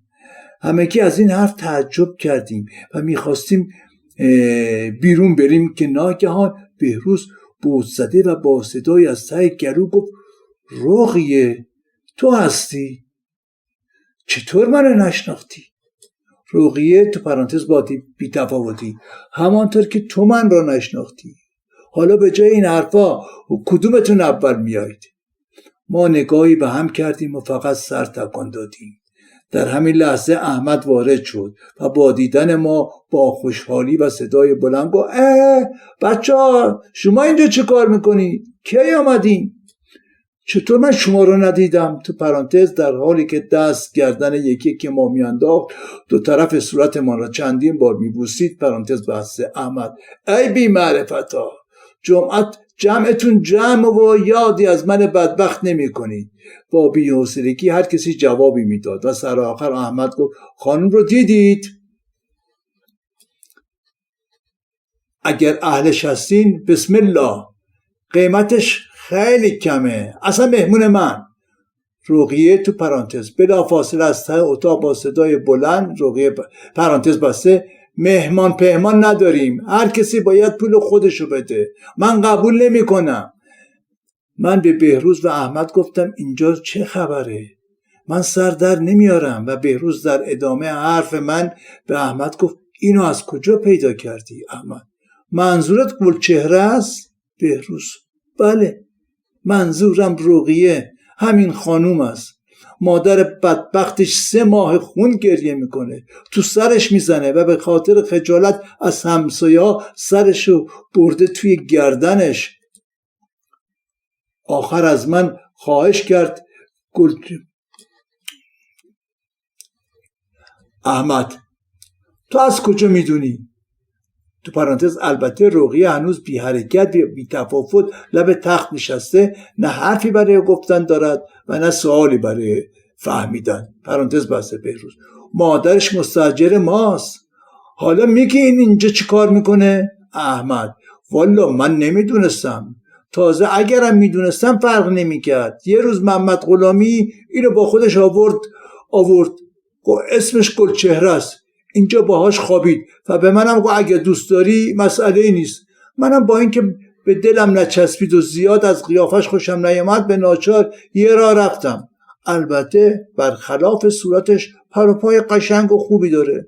خلاصه محمد آقا سرآخر از من خواهش کرد گلچهره امشب اینجا بماند تا فردا، اما تا 3 روز نیامد و این بیچاره هم گریه و زاری و شیون را انداخته بود و میگفت حالا کجا برم؟ منم که دلم برایش سوخته بود گفتم چرا اینقدر بی خودی ناله میکنی؟ فعلا که اینجا هستی، درسته یه خونه درست و حسابی نیست اما یه سرپناه که هست. از آن روز به بعد اگر شما محمد غلامی را دیدید من هم دیدم. اینه که این بنده خدا 1 هفته منتظر محمد بود. وقتی از اون ناامید شد التماس کنم به من گفت منو نگه دار پیش خودت، برات خرجی ندارم، اگر بخوای برات غذا میپزم، چایی تو دم میکنم، هر کاری داشته باشی برات میکنم، به خدا چیزی ازت نمیخوام، اگر قبول کنی ضرر نمی کنی. سعی میکنم غذا هم کم بخورم، بیشتر وقتا روزه میگیرم، غذای روزه هامو میگیرم، هر وقتم میل داشتی من حرفی ندارم. از شما چه پنهون؟ من دیدم بودنش ضرری نداره، شایدم از خیلی لحاظ به نفع من باشه. البته همینطورم بود. خلاصه بهروز جان نزدیک 3 ماه هست که پیش منه. قبل از اینکه بهروز حرفی بزنه رقیه که تا آن موقع به حرفای احمد توجهی نشان نمیداد و با موهای بلندش بازی میکرد با بی‌تفاوتی پرسید داداش رشیدم حالش خوبه؟ میدونم اگه دستش به من برسه سرمو میبره. من که در عرض این مدت او را زیر نظر داشتم بی اختیار گفتم حالاشم سر تو بریده. حالاشم سرت بریده است بنده خدا، تو دیگه میتونی زندگی کنی؟ روزی 1000 بار حسرت همان اتاق اجاره‌ای پشت کوره آجرپذیر را میخوری. صبر کن، خودت با چشمانی که خون گریه میکنه خواهی دید. باقر تو پرانتز که در ابتدا از دعوت احمد خوشش آمده بود گفت پرانتز بسته حالا مگه چی شده بابا؟ چرا اینقدر برای دختر مردم بد میخواید؟ بهروز تو پرانتز نگاهی متعجبانه به باقر میکند. پرانتز بسته چی شده؟ دیگه میخواستی چی بشه؟ این دختر با این شرایطی که داره، تو پرانتز با مسخرگی، پرانتز بسته همین عقب افتادگی ذهنی کوچولو چه امروز و فردایی داره. تو خودت اگه ماشین داشتی و جای یکی از آدم نماهای خوشگذران الوات بودی جلوی این بدبخت ترمز میکردی؟ اگر هم خوب ندیده بودی وقتی میامد جلو میدیدیش فرار میکردی. فقط یه آدم بی پدر مادر لات کثافت مفعولی مثل محمد غلامی تو خط چنین موجودی میره تا برای یک لحظه خوشگذرانی حیوان صفتش اونو قربانی کنه. رقیه قربانی محمد غلامی شده، نه راه پیش داره نه راه پس. داوود بچه ها حالمون بدجوری گرفته شد، با این حرفا هم چیزی درست نمیشه، باید برای این مشکل راه حلی پیدا کنیم. این که از بدبختی ها و سیاه روزی ها حرف بزنیم چیزی که حل نمیشه، فقط حال هممونو میگیره. باقر چه راه حلی؟ دلت خوشه بابا؟ کدوممون میتونیم ببریم خونه خودمون ها؟ کدوم؟ داوود شاید و حتما هیچ کدام، اما میتونیم براش کاری پیدا کنیم. باقر حتما خونه هم میخوای براش بخری. اینایی که افتادن تو این راه چه خواسته چه ناخواسته تنفروشی میشه حرفه و منبع درآمدشان.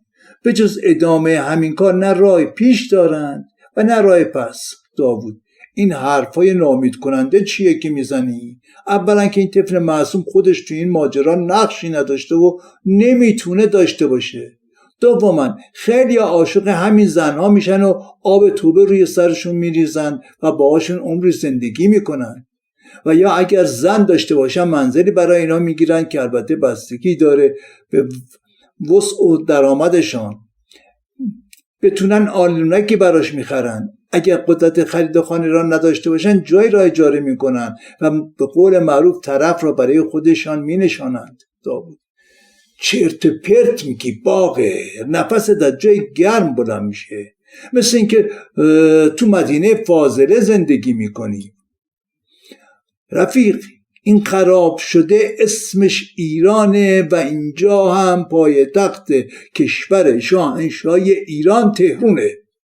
همه چی در همه، مور و مگس و گوسفند و گرگ و شبان در کنار هم زندگی خودشان را دارند. اگر داخل سیاست نشوی کسی را به کسی کاری نیست. افتاده ای هرگز دست یاری به سویش دراز نمی شود تا شاید یک بار دیگر بتواند برخیزد. باور کن درندگانی داریم که در دنیای وحوش هم دیده نمی شود. باقر تو پرانتز برای داوود دست می زند. پرانتز بسته چه انشای خوبی نوشتی، اینجا کلاس چنده؟ بابا یه چایی بخوریم و بریم. بهروز باقر جان در هر صورت ما باید یه فکری به حال رقیه بکنیم. رقیه من دیگه خونه خودمون بر نمیگردم، گفته باشم. بهروز کسی نمیخواد تو رو ببره خونه برگردونه، دیگه خونه مادری جای تو نیست. داوود تو چی میگی؟ من با نظر تو موافقم. ببین بهروز جان دنبال کار در کارخانه و یا مؤسسه‌ای نباید گشت، چون با حقوقش نه شکمش سیر میشه نه مسئله جای خواب و احتیاجات زندگیش. باقر خب دیدی؟ حالا پس میگی چی کار باید کرد؟ داوود باید کاری پیدا کنیم، اگر حقوق کمی بهش میدن لااقل سرپناهی هم داشته باشه. بهروز تو چی به نظرت میرسه؟ داوود بله باید بگردیم و سعی کنیم در بین آشنایان و دوستان کسی را پیدا کنیم که رقیه را به کلفتی قبول کند یا جایی مثل باغ و سرایداری کارگاهی را بهش بدن. باقر تو پرانتز دوباره برای داوود دست میزند. آفرین آفرین، عجب فکر بکری مرد حسابی. کدوم فامیل و آشنایان ما احتیاج به کلفت دارن؟ چرا بی خودی امیدواری میدی؟ داوود: اگر من امیدواری میدم به کسی لطمه نمیزنم، اما تو که همش آیه نحس میخونی باعث رکود و بی حرکتی و ناامیدی نیستی؟ واقع برو بابا، کدوم امید؟ خدا پدرتو بیامرزه. در یک محیط خفقان آوری داریم مثل کرم توی هم میلولیم. کدام فردایی برای کداممان طلوع میکنه؟ نکنه بلیت بخت آزمایید برنده شده، یک مش عیاش خوشگذرون پولدار دارن مثل خر کیف میکنند و نیست دور برشن همگی مثل خودشون هستن، فکر میکنن اینجا بهشت موعوده، مدینه فاضله گم شده است، براشون اینجا شده جزیره آرامش و سکون. خب حقم دارن، ما رو که نمیبینند و از چیزی هم ناراضی نیستن که بخواهند براش اعتراض کنند تا با گلوله و شکنجه صداشون رو خفه کنند. کاباره و کازینه و مسافرت ارزون قیمت با هواپیمایی که پول بلیتش برای آنها مثل رایگانه است و ورود به دانشگاه‌های سراسر دنیا برای بچه‌های نازکتر از گلشان آسان و قابل دسترسی است. اون وقت حق دارند تو سر ما بزنند و بگویند خفه شو بی چشم رو. اینجا خود بهشت است، جزیره آرامش و سکون. وطن فروش، نوکر اجنبی، برای چی اعتراض میکنی؟ برای یه نون سنگک که ناقابل که نیست. خب شیرینی که انواع و اقسام داریم، نون خامه شیرینی، زبون، پیراشکی. ببینم شما به همین میگید آینده؟ نه جانم، ما هیچ کدام آینده‌ای نداریم. آینده فقط از آن همانهایی است که گفتم بهروز. باقر جان، من که تو رو میشناسم، میدونم چه جوان شریفی هستی و داوود چقدر دل نازک و مهربان است. برای همین از شما برای رقیه یاری خواستم. داوود: بچه‌ها این بحثا رو ولش کنیم، من هم فکر میکنم این شدنی است. از فردا همگی فعالیت میکنیم تا جایی برای رقیه پیدا کنیم. من فکر میکنم از همه بهتر خود احمد است، میتواند با ارتباطایی که داره این کار کوچک رو برای رقیه انجام بده. حالا تا سانس فیلم شروع نشده را بیفتیم بریم سینما. احمد که تا این لحظه نه حرفی زد و نه به حرف بچه‌ها گوش میکرد پرسید کدام سینما میخواید برید؟ داوود: سینما برلیان برای فیلم خداحافظ تهران. میای؟ احمد: نه بابا، من دیگه وقت سینما رفتن ندارم. پاساژ که ساعت 7 تعطیل میکنند تازه کار من شروع میشه. باقر: دست بردار، مگه چی کار میکنی؟ احمد: هیچی عزیز، تا ساعت 1 شب ول میگردن. میگه چی کار میکنی؟ ساعت 7 میرم جلوی در تئاتر جامع باربود فریاد میزنم شروع شد، غفلت موجب پشیمانی است، نمایشنامه سراسر کمدی مرد بی خانمان و سلطان، یک نمایشنامه سراسر خنده گریه دار. بعدش از ساعت 11 شب هم نظافت چند تا سینما رو باید انجام بدم. میرم به کلی سینما رو جارو میکنم. البته بعضی از آنها را یک شب در میون جارو میکنم که البته سر تا سر هفته برای من کار هست. روزها هم که اینجا چای میدم و سرایدار هستم و نامه های 2-3 دفتر وکیل را این طرف اون طرف میبرم. باقر: باشه برادر، واقعا من از سوالی که کردم پشیمون کردی. باشه، باز هم بدون تو میریم. بهروز میخواست با رقیه حرف بزند و نظرش را بپرسد، ولی رقیه شانه‌هایش را بالا انداخت و پشتش را به بهروز کرد.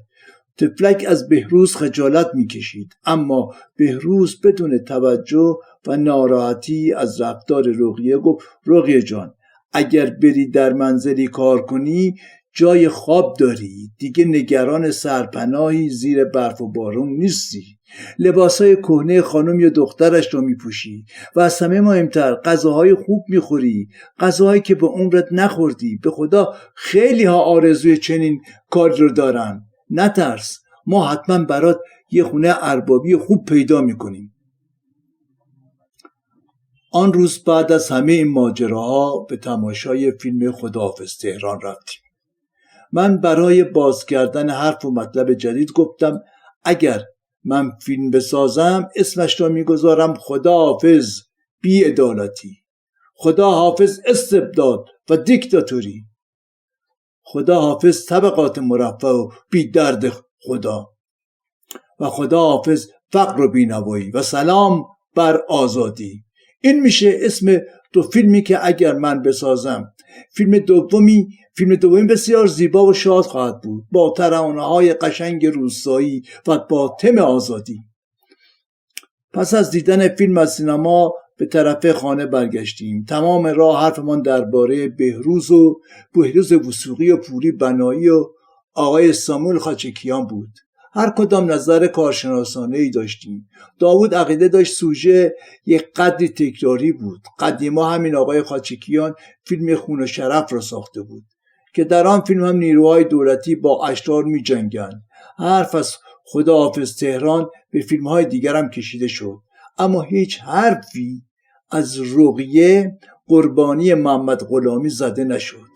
همانطور که در آن غروب غمزده خفقان آور یادی از رقیه نشد، تا یک ماه دیگر هم کسی از او حرفی نزد، تا اینکه باز من و بهروز و داوود و باقر راهی لاله‌زار شدیم تا این بار فیلم لیلاج ایرج قادری را ببینیم و طبق معمول میخواستیم سری به رفیقی بزنیم که دیگر به هیچ وجه با هم ارتباط نزدیکی نداشتیم. ناگهان جلوی پاساژ با شرمندگی یاد رقیه افتادیم. 4 نفری با هم و هماهنگ سری تکان دادیم و به هم خیره شدیم. باقر: نریم بالا بچه‌ها. بیخیال احمد. بهروز: به این شکل نمیشه از زیرش در رفت. بالاخره که چی؟ تا کی باید از این جریان فرار کنیم؟ داوود: میگیم هنوز کار پیدا نکردیم، اما 2-3 نفر قولشو دادن. دروغ مصلحتیه دیگه. اما بچه‌ها جون مادرتون دیگه فراموش نکنید. بهروز: آره بهتری بریم بالا، حداقل حالی ازش بپرسیم و قدری دلداریش بدیم. باقر: بی خودی ناراحتیم، شاید خود احمد تا حالا کاری براش دست و پا کرده باشه. تو پرانتز حرف باقر مورد تایید همه قرار گرفت و با شوخی و خنده روانه پشت بام شدیم.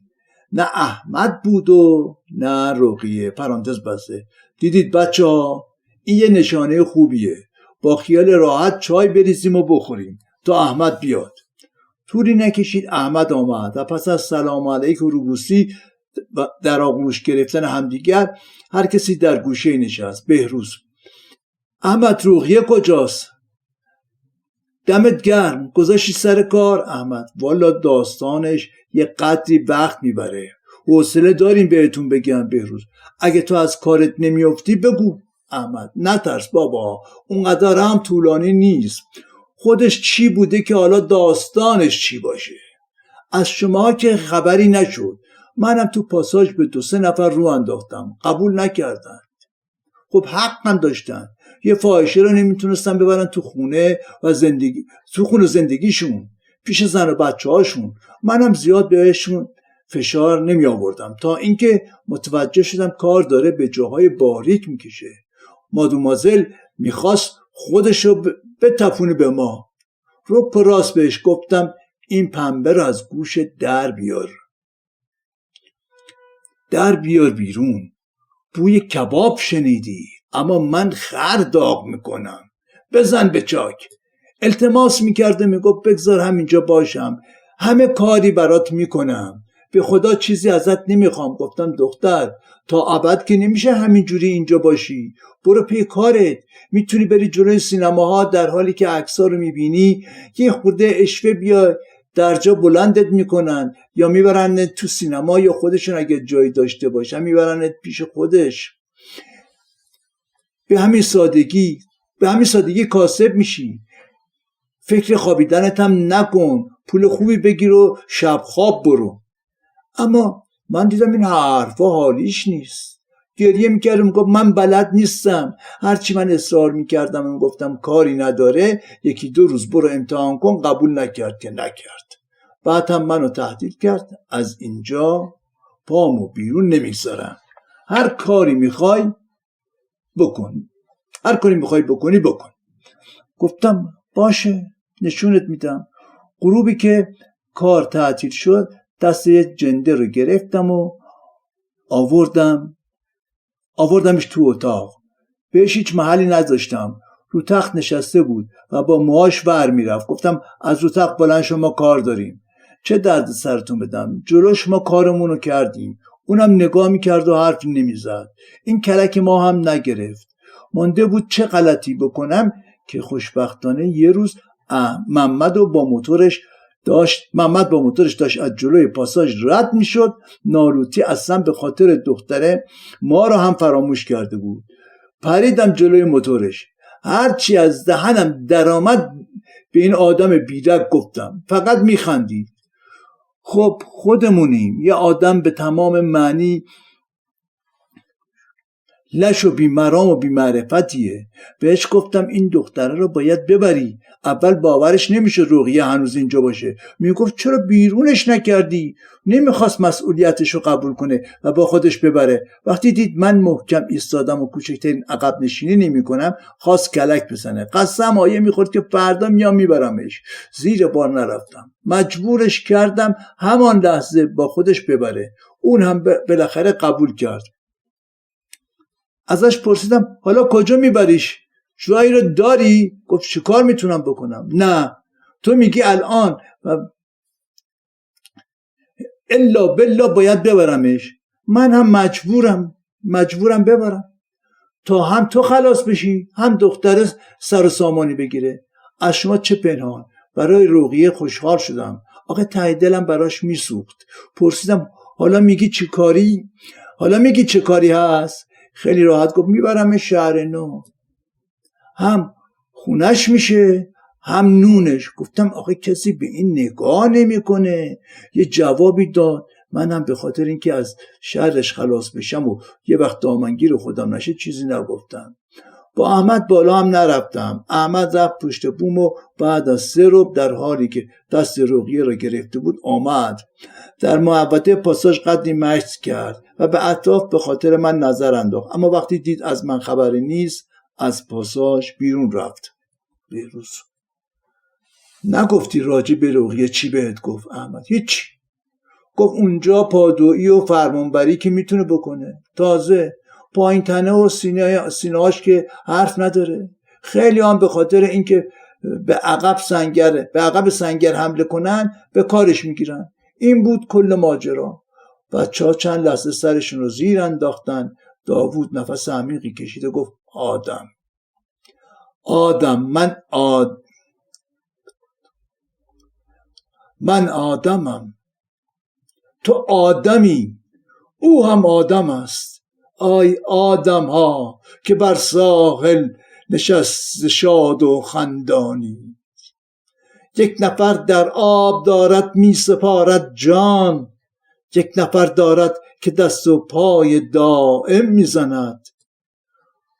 روی این دریای تند و تیره و سنگین که می دانید، آن زمان که مست هستید از خیال دست یابیدن به دشمن، آن زمان که پیش خود بیهوده پندارید که گرفتستید دست ناتوانی را تا توانایی بهتر را پدید آرید، آن زمان که تنگ میبندید بر کمرهاتان کمربند، در چه هنگامی بگویم من یک نفر در آب دارد میکند بیهوده جان قربان.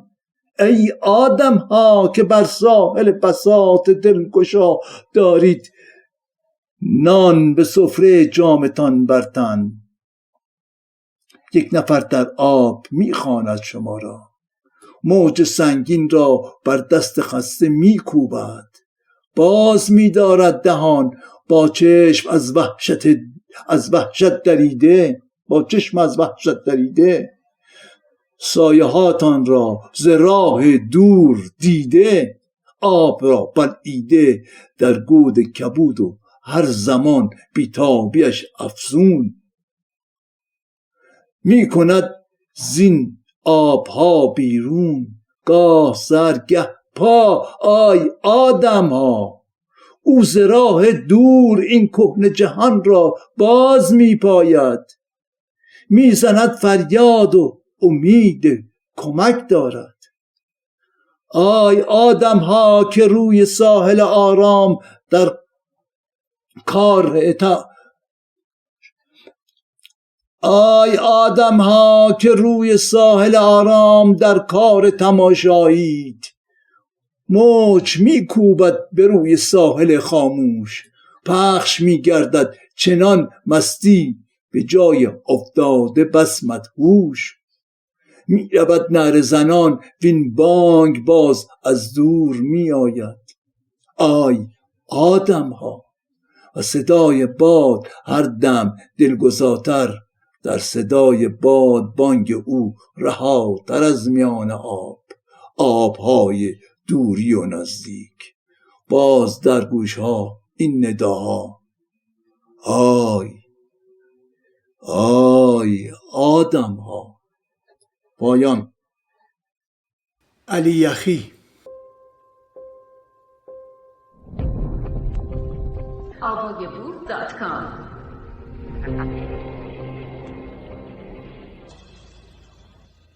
علی یخی پیرمرد بدقیافه و کچلی بود که چند تار موی سفید در دو طرف سرش، بالای گوشاش و چند تایی هم پشت سرش داشت که اغلب اگر نسیمی می آمد آنها را برافراشته می کرد. علی یخی در چله تابستان هم کت کثیف رنگ و رو رفته مندرسی را به تن داشت که پول خردهای حاصل از فروش یخ را در جیب آن می ریخت. خری داشت که همیشه نزدیک ظهر با آن به در خانه ما می رسید که با فریاد یخیه او با یک کاسه مسی بزرگ یا یک کاسه و یا یک کیسه پارچه‌ای با شادی و خوشحالی دوان دوان به استقبالش می رفتیم. زیرا با آمدن علی یخی آن روز ظهر هنگام غذا خوردن آب خنک و گوارایی داشتیم. با نوشیدن آن آب خنک خوراکمان هم مطبوع‌ترین خوراک ها می شد، مخصوصا زمانی که آبدوخیار یا نون و پنیر و سکنجبین داشتیم که در هوای گرم تابستان بدون یخ خوردنش نوعی شکنجه می شد. آخه علی یخی با آن قیافه زشتش بعضی وقتا نمی آمد، یا مریض می شد یا یخش نرسیده به ما تمام می شد و به ما نمی رسید. خلاصه که برای ما در گرمای تابستان، آن هم بدون یخچال و فریزر و پنکه و کولر، در آن روزگاران آمدن علی یخی آمدن فرشته‌ای مهربان از جانب خداوند بود. گوییم که برای خانواده ها آمدنش یعنی صرف هزینه زیادی به حساب می آمد، چون هر روز که نمی آمد 1 ریال یا 2 قران در جیب خانواده می ماند و بی خودی برای چند ساعت آب خنک هزینه نمی شد. اما ما بچه بودیم و هزینه و صرف جویی حالیمون نبود. خب از صبح زود مشغول بازی و بدو بودیم. وقتی تشنه می شدیم مجبور بودیم از کوزه‌ای که کنار دیوار در سایه بود آبی بنوشیم. نه سرد بود و نه گرم، پس 1-2 ساعت نوشیدن آب سرد مخصوصاً بسیار لذت بخش بود. پس ما همیشه از آمدن علی یخی با آن سر و وضع و قیافه خوشحال می شدیم. ما کاری به کار و شکل و شمایلش نداشتیم. ما یخ می خواستیم که او به ما می رساند. اما 1 سال چند روزی از مرداد گذشته بود که از علی یخی خبری نبود. دلهره و اضطراب شدیدی گرفته بودیم، نه به خاطر خود علی یخی. برای تهیه یخ حالا باید از کجا یخ تهیه کنیم؟ پس دلمان برای خود علی یخی اصلا نمیسوخت، به خاطر اینکه خیلی بد قیافه و اونق و کثیف بود. شاید مرده بود. خب پیرها همه میمیرند و جوانها پیر میشوند. آیا واقعا او هم مرده؟ سال و دلهوره ما زیاد طول نکشید، زیرا یک روز ظهر پدر با یک رو قالب یخ که با ریسمان 4 طرف آن را بسته و گره آن را در دست داشت به خانه آمد. چقدر خوشحال شدیم. همگی میپرسیدیم پدر از کجا یخ خریدی؟ اون هم این همه؟ پدر خیلی راحت و ساده گفت از دکه علی یخی. تازه فهمیدیم علی یخی دکه چوبی سفیدی را در چهارراه سیمان جلوی پلهای قهوه‌خانه مشمیرزاغا که در گودالی بود و در طرف مغرب نانوایی سنگکی شاترکریم از قاتلان افشارتوس رئیس شهربانی دکتر مصدق و کله‌پزی ابراهیم کاشی و قهوه‌خانه کریم شهیدی گذاشته و دیگر با خرش دوره نمی رود و یخهای دکهش را از یک کامیون باری در حدود ساعت 8 صبح تحویل می گرفت و دیگر علی یخی مجبور به پیاده روی طولانی هر روزه نبود. همانجا روی چهارپایه بسیار کوتاهی می نشست و پاهایش را در دو طرف دراز می کرد و یخ می فروخت. حال دیگر آن کت کثیف چرک آلود را به تن نمی کرد.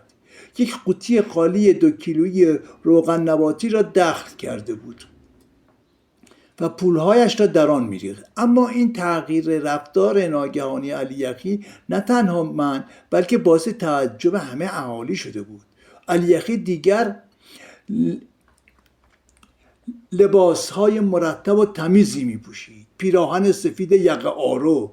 این همه تحول از فروش یک الاغ به وجود آمده بود.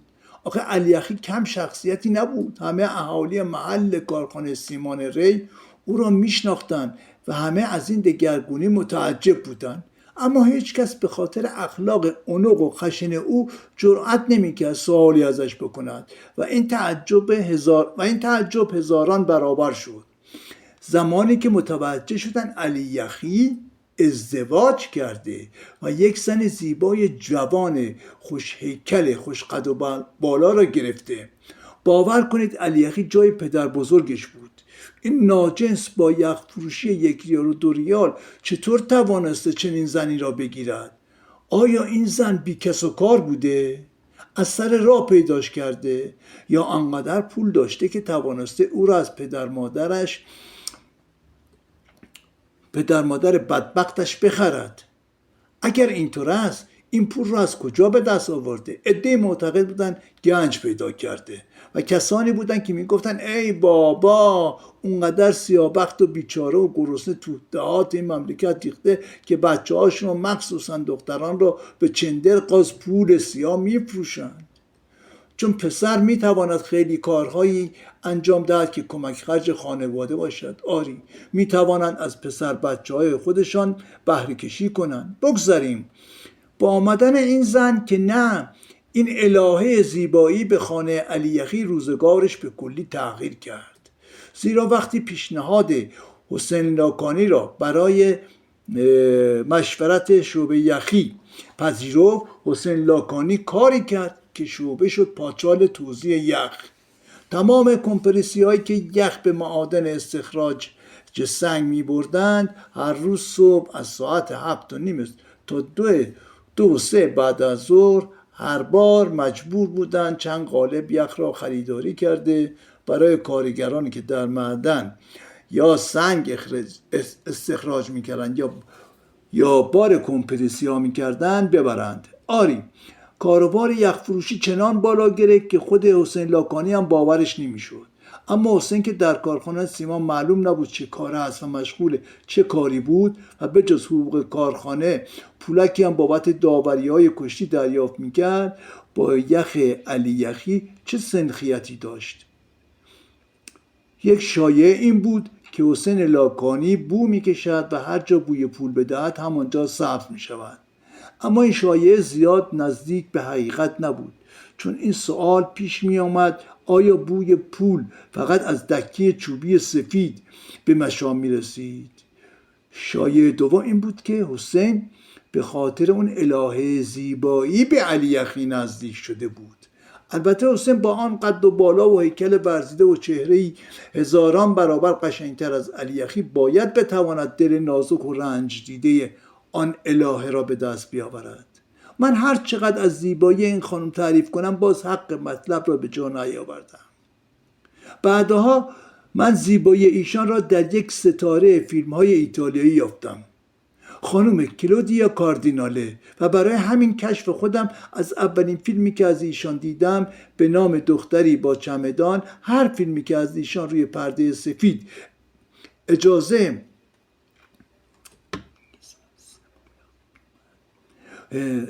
اعجازانگیز سینما می آمد فوراً می دیدم، چون من هم در آن سن و سال بدجوری خاطر ایشان را می خواستم.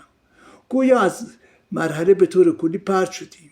همین زیبایی باعث شد حسین لاکانی پس از مرگ زودهنگام علی یخی با داشتن همسر با این زن رسما ازدواج کنه و حاصلش پسری شد دارای مقام و پست‌های حساس جمهوری اسلامی. حسین بعد از علی یخی یخ فروشی را به یک جوان سوچی سپرد و خود را از شعبه یخ کنار کشید، چون حال هزینه زندگی سنگین‌تر شده بود و نیاز به پول بیشتر. لذا در کنار کارهایی که میکرد روی به شغل شریف قاچاقچیگری به اتفاق برادر لات یکی بزنش به نام حبیب لباف روی آورد. آن هم چی؟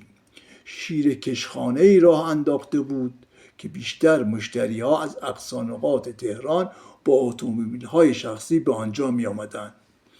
حسین با فداکاری و زحمات زیاد لقمه نان حلال که پیدا میکرد تو شکم آقا پسری میریخت که مادرش زن علی یخی بود و این پسر در کانون گرم خانواده قاچاقچی بزرگ شد. البته حبیب لباف را با چند کیلو سوخته تریاک یک بار دستگیر و مدتی هم زندانی شد. اصلا به ما چه مربوطه؟ این داستان علی یخی بود که مختص جنوب شهر تهران محله فقیرنشین می باشد، همان محله‌ای که در کوچه اول و ساختمان اولش فقر سکنا گزیده، زیرا در محله عیانشین هیچ شمال شهری علی یخی نمی‌بینید و ندارید و نخواهید داشت. پایان.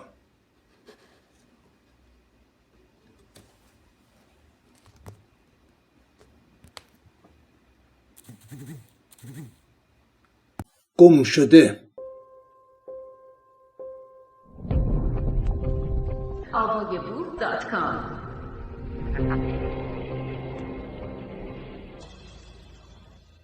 در تاریخ 12 آبان ماه 1401 سید روح الله عربیان کارگر بسیجی متوجه می شود مردم معترض در جای جای کرج تجمع کرده و بر علیه نظام مقدس شعار می دهند. از داخل رنگ فروشی در کمال شهر خودش را به اتوبان تهران قزوین در نزدیکی بهشت سکینه می رساند. عده زیادی آنجا تجمع کرده بودند و بر علیه نظام شعار می دادند. او که بسیجی بود و ذوب شده در ولایت شعارهای ضد ولایت را نمی توانست تحمل کند. آن هم چی؟ رکیکترین شعارها را لامصبا به آقای خامنه‌ای می دادند. آخر مگر می شود کسی جرأت کند به آقا فحش‌های رکیک بدهد؟ تا امروز او فکر می کرد آقا مانند امام زمان که هیچ کس جرأت بیادبی به ذات مقدسش را به خود نمی دهد و آقا هم کسی مستقیم یا غیر مستقیم توهین نمی کند. آقا رهبر شیعیان جهان، نایب برحق امام زمان، منتخب خود الله، چطور این جماعت لامذهب بیدین جرأت میکنن به ساحت مقدسش توهین کنند؟ در لحظه‌ای که بسیجیان سرکوبگر در محل تعدادشان زیاد شد، روح الله قدرتی گرفت و به مردم از هر طرف حمله کرد. با چاقویی که داشت به زن و مرد ضربه میزد و مجروح میکرد. اصلا نگران نبود ضربه‌اش را به کجا و چه شخصی وارد میکند، تا اینکه معترضین به صورت جمعی او را که وحشیانه به مردم میتاخت دوره کردند و هر کسی با مشت و لگد و سنگ به او ضربه ای زد و چاقویی که سید روح الله مردم را زخمی و مجروح کرد از دستش به زمین افتاد. جوانی فوراً آن را برداشته وقتی سید روح الله یورش میبرد که چاقویش را به دست آورد، جوان بالاجبار ضربه‌ای به او میزند، اما ضربه آنچنانی نبود که او را از پای درآورد، ولی در اثر مشت و لگد و سنگی که از روی خشم مردم به او میزدند از پای درآمد و نقش زمین شد. و دکتر قره حسنلو و خانمش فرزانه قره حسنلو که در تظاهرات و دادن شعارهای ضد حکومتی فعال بودند، گویا لگدی به سید روح الله که نقش زمین شده بود از روی تنفر میزنند. البته در دادگاه ایشان منکر این لگد شدند و گفتند عینکم زمین افتاده بود، آن را برداشتم. اما از آنجایی که دکتر قره حسنلو باید محکوم میشد، حرفها و دلایل روشن و محکمش اصلا برای قاضی اهمیتی نداشت.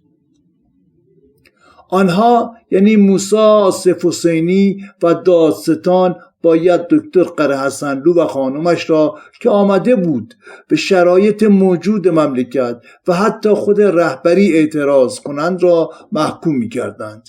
چنانچه تعدادی که به عنوان مجرم دستگیر و در این دادگاه محاکم می شدند همگی باید محکوم می شدند. محمد مهدی کرمی و سید محمد حسینی را قاضی موسی آصف حسینی، یک روحانی چند کلاس درس خونده که اسمش باید حتما در تاریخ به زشتی ثبت شود، به جرم کشتن روح الله عربیان محکوم به اعدام کرد و برای دکتر قره حسنلو و دیگران حکم‌های سنگینی صادر شد. ولی خانواده این دو مجرم مظلوم دستشان به جایی بند نبود و می‌دیدند جگرگوشه‌هایشان را دارند اعدام می‌کنند. از دست آنها هم کاری ساخته نیست. چندین بار به در منزل سید میرزا ولی پدر روح الله عربیان مراجعه کردند تا شاید بتوانند در برابر پرداخت دیه رضایت آنها را بگیرند تا فرزندانشان را از دستان افریطه مرگ نجات دهند. اما با آنکه مال و منال چندانی نداشتند، حتی پیشنهاد دیه بیشتری از حد قانونی را مطرح کردند، اما فایده‌ای نداشت. تازه خانواده روح الله عربیان بیشتر از اینها را طالب بودند و از این شاکی بودند که چرا دکتر قره حسنلو و خانمش را اعدام نمی کنند، در صورتی که اگر دادگاه بر اساس قوانین اسلامی حکم صادر کرده باشد، حکم قصاص فقط در مورد کسی که اعتراف به قتل کرده باشد صادر و اگر دیه‌ای باید پرداخت شود فقط توسط کسی که قتل را قبول کرده پرداخت می شود. یعنی اگر در یک نزاع چند نفره کسی به قتل رسید، در صورت که یکی از ضاربین یا متهمین اعتراف به قتل کند، مورد قصاص واقع می شود. و یا مجبور به پرداخت دیه می باشد. در صورتی که کسی اعتراف به قتل نکرد، طبق نظریه بعضی از علما که مورد وفاق سایره نمی باشد، می توان همگی را به قصاص محکوم کرد، اما باید دیه افراد محکوم به قصاص به صاحبان دم پرداخت شود. و اما اکثریت بر این نظر هستند که در ازای یک نفر باید یک نفر قصاص شود و نمی شود عده‌ای را به خاطر یک نفر قصاص کرد. چنانچه به همین دلیل خلیفه سوم عثمان را از هر قبیله یک نفر با هم متحد شده جمعی او را به قتل می‌رسانند و تصمیم گیری و مجازات قاتلین را برای خلیفه بعدی که علی باشد دچار مشکل می‌کنند. اما قاضی موسی آصف حسینی برای 2 نفر اعدام و برای چندین نفر حبس‌های طولانی مدت به راحتی صادر کردند. و ای کاش صاحبان دم به این بی‌عدالتی رضایت می‌دادند. آنها با حمایت جریان‌هایی به هر دری زدند، در کانال‌های سیمای جمهوری اسلامی شرکت کرده همواره حوار حسین را انداختند و زار گریه کردند و فریاد زدند تا دکتر قره حسنلو و خانمش اعدام نشود روح بچه نازنین ما آرام نمیگیرد. ما چگونه میتوانیم بعد از سید روح الله با زنده بودن این جانیان و قاتلان پسرم ادامه زندگی بدهیم؟ در صورتی که سید روح الله یک بسیجی آتش به اختیار شروری بود که برای سرکوب و لطوپار کردن مردم در هر شرایطی آماده کلاه آوردن که خیر سر آوردن بود و همان روز هم اگر در مغازه رنگ فروشش در کمالشهر نشسته بود و برای سرکوب مردم احساس وظیفه‌ای نمی‌کرد و به نزدیک بهش سکینه کمالشهر در اتوبان تهران قزوین نمی‌رفت و آنطور بیباکانه و وحشیانه مردم را مورد ضرب و جرح قرار نمیداد، هرگز مردمی که وحشیانه ضربه خورده بودند در برابر حملات او متحد نمی شدند تا به طور جمعی از خود دفاع کنند و او شاید سالیان سال در همان مغازه رنگ فروشی کلاه مردم را بر می داشت و 1 قران را به 10 قران به آنها می فروخت و خانواده‌اش طالب خونهای بیشتری نمی شدند.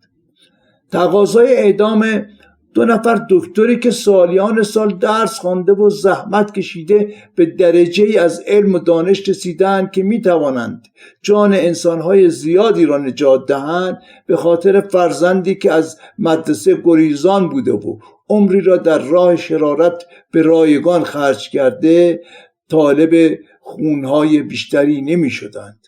حال می خواهم شما را به سالهای خیلی دوری برم. اشتباه نکنید، قصد مقایسه یا برشمردن امتیازها و خوبیهای هیچ فرد و گروه و رژیمی را ندارم. فقط امیدوارم به مشابهت‌های واقعی که میخواهم تعریف کنم با کل ماجرای سید روح الله عربیان توجه فرمایید. در ساعت 9 صبح روز 30 تیر 1331 سیاوش افراخته، جوان 29 ساله، دبیر ادبیات دبیرستان اقبال آشتیانی، خیابان خیام نزدیک چهارراه گلوبندک، از منزلش در کوچه شترداران میدان شاه به طرف میدان بهارستان حرکت می کند. چون روزهای گذشته بر علیه احمد قوام که در تاریخ 27 تیر پست نخست وزیری را به جای دکتر مصدق که به چند دلیل استعفا داده بود و مهمترین دلیل استعفای دولت پس از تشکیل مجلس و گرفتن رأی اعتماد از مجلس جدید مقننه تو پرانتز مجلس 17 بود شرکت نماید، از سراح من حضور تا میدان بهارستان که شامل چهارراه سرچشمه و خیابان سپهسالار میشد به خاطر ازدحام جمعیت راه بسته بود. آن روز سیاوش چون سایر کسانی که احساس مسئولیت میکردند و درد وطن داشتند در تظاهراتی باشکوه اما خونین و حماسی قوام سلطنه را که 4 روز بود حکم نخست وزیری گرفته بود و میگفت کشتیبان را سیاستی دیگر آمد، با خیزش مردمی و گرفتن تانک های ارتشی تا ساعت 5 بعد از ظهر مجبور به استعفا کردند. من و شما هم اگر آن روز بودیم حتما در میدان بهارستان در جلوی مجلس همدیگر را میدیدیم و شاید هم سوار یکی از تانک ها شده بودیم. آخر رفتار اعلیحضرت خیلی خنده‌دار و توهین‌آمیز بود.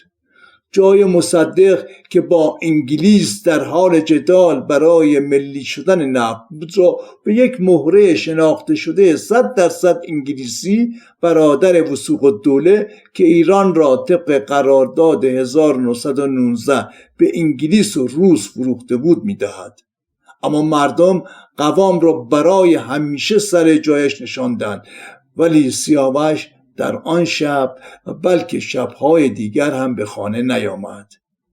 مشت مراد علی افراخته 72 ساله همراه همسرش مشتی رباب خانوم 65 ساله که هر دو در چنین سن و سالی پیر و فرتود شده بودند، هر روز صبح زود روی سکوهای دو طرف در ورودی ساختمان می نشستند و انتظار پسرشان را می کشیدند و به هر کجا که می توانستند رفته بودند و خبری از پسرشان به دست نیاورده بودند. هنوز بعد از گذشت 38 روز از وقایع 30 تیر که همه چی به حال اول برگشته بود، آنها چشم به راه آمدن سیاوش بودند. هیچ پند و پیشنهادی را قبول نمی کردند و باور داشتند سیاوش زنده است و روزی خواهد آمد.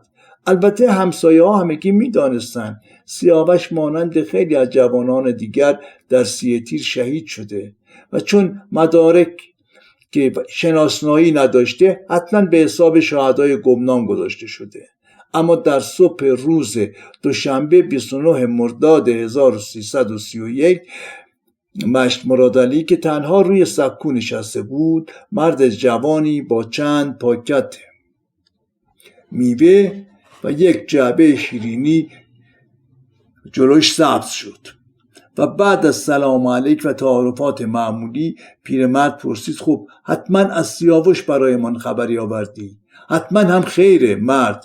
البته، اما امروز فقط جهت آشنایی خدمت رسیدم. مشت مراد علی زحمت کشیدید، بفرمایید برویم داخل. بفرمایید مرد. نه خواهش میکنم، مزاحم نمیشوم، همینجا خوبه. خواستم پیغامی به شما بدم و رفع زحمت کنم. مشت مراد علی: اینجا که خوبیت نداره، لااقل تشریف بیاورید داخل حیاط. بفرمایید. تو پرانتز خودش به طرف داخل منزل می رود و مرد هم پشت سر او وارد می شود. یک راهرو کوتاهی درب خروجی را به حیاط وصل می کند که روبروی راهرو باغچه کوچک جلوی دیوار یکی از اتاقها رو به آفتاب با یک بوته گلسو فوراً توی چشم می‌خورد و مشت مراد علی که متوجه نگاه تحسین آمیز مرد شده بود تو پرانتز بسته: این گل فردای روزی که سیاوش نیامد خریدم و کاشتم تا وقتی سیاوش میاد پر گل بشود و به پسرم خیر مقدم و خوش آمد بگوید. آخه سیاوش گل سرخو خیلی دوست داره. مرد: چه احساس لطیفی. این بوته گل از همکنون هم بسیار زیباست. پدر جان، چون من خیلی کار دارم باید فوراً مرخص شوم. اگر اجازه دهید باز هم خدمت خواهم رسید.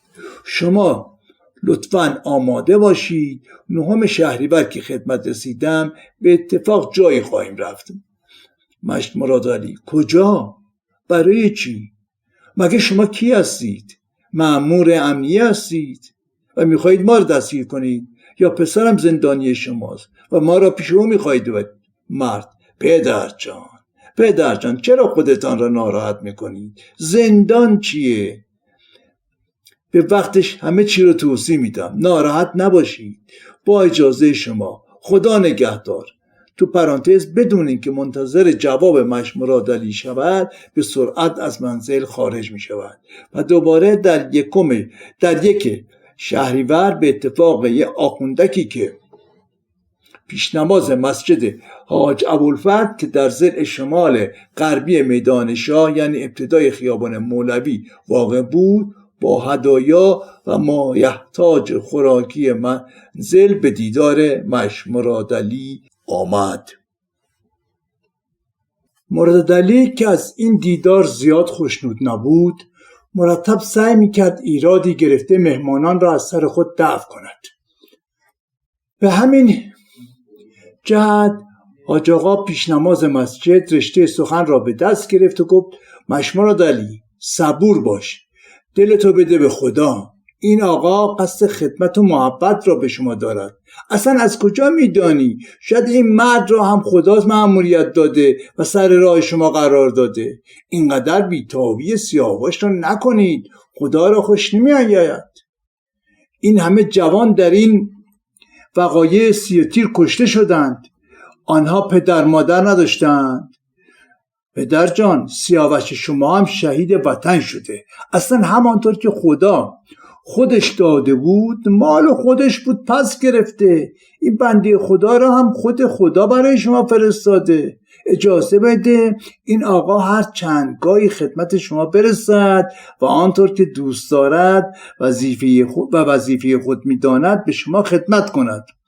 من نمیخواستم بگویم ایشان چهره پدر مادر خودش را که در سیل امامزاده داوود به رحمت خدا رفتند در چهره و صورت شما میبینند. آنقدر این آخوند حرف زد که عاقبت مشت مرادعلی موافقت کرد مرد هر وقت که دلش خواست به دیدن آنها بیاید و از آن تاریخ رابطه خوبی بین مشت مرادعلی و مرد که حالا میدانست اسمش فرهاد مهرپور و سروان نیروی زمینی ارتش است برقرار شد. اما هر وقت مرادعلی از سیاوش سوال میکرد فرهاد میگفت صبر کنید به وقتش همه چی روشن خواهد شد. تا اینکه فرهاد در تاریخ جمعه 9 شهریور باز طبق روال گذشته مقداری میوه و ارزاق مصرفی را خریداری کرده برای آنها برد و گفت امروز میخواهم به جایی برویم و امروز در بین راه من همه چی را به شما خواهم گفت. آن روز در بین راه فرهاد به آنها گفت داریم میریم بر سر مزار شهدای 30 تیر. خودتان خواهید دید که تنها سیاوش شما نبوده، دولت آرامگاه مخصوص شهدای 30 تیر را به سرعت برای 40 که امروز باشه آماده کرده و امروز مراسمی در مزار شهدا برگزار می شود. شهیدانی که دارای بستگانی هستند امروز دعوت شده‌اند که در مراسم شرکت نمایند. من هم شخصا داوطلب شدم به شما اطلاع دهم و خودم شما را به این مراسم بیاورم. مشت مرادعلی با شرکت در این مراسم بسیار آرام شد و دید پسرش تنها نبوده و مرتکب جرمی نشده بود، بلکه باعث افتخار و سربلندی همه فامیل و همشهریانش شده. اگر آنها مردانه آن روز جانشان را کف دست نگرفته بودند هرگز ملت نمی توانستند از شر کفدار استعمار خلاص شوند و نفتش را از چنگال این غارتگران که به خاطر سرقت نفت ایران در این مملکت دست به هر جنایت و توطئه‌ای می‌زدند خلاص شود. پس در این پیروزی بزرگ سیاوش آنها هم جانش را تقدیم کرده. از آن تاریخ دوستی آنها تا بعد از کودتای 28 مرداد 32 ادامه داشت. هر پنجشنبه برای فرهاد عادت شده بود که به دیدار مشت مرادعلی که در اثر همین صمیمیت آنها را پدر و مادر خطاب می‌کرد میرفت و پیرمرد و پیرزن هم از دیدار فرهاد بسیار شاد می‌شدند و اظهار می‌کردند اگر خداوند سیاوش را ازمون گرفت در عوض فرهاد را به ما داد. با همه این حرفها اما هرگز نه خاک و نه گذشت زمان نتوانست فکر سیاوش و چگونه شهید شدنش را از مغز پیرمرد و پیرزن بیرون کند. همیشه میخواستند بدانند سیاوش چگونه تیر خورده و کشته شده. آیا زیاد درد کشیده بود یا در جا تسلیم اسرائیل شده بود؟ اصلا مگه چی کار کرده بود که مستحق مردن بود؟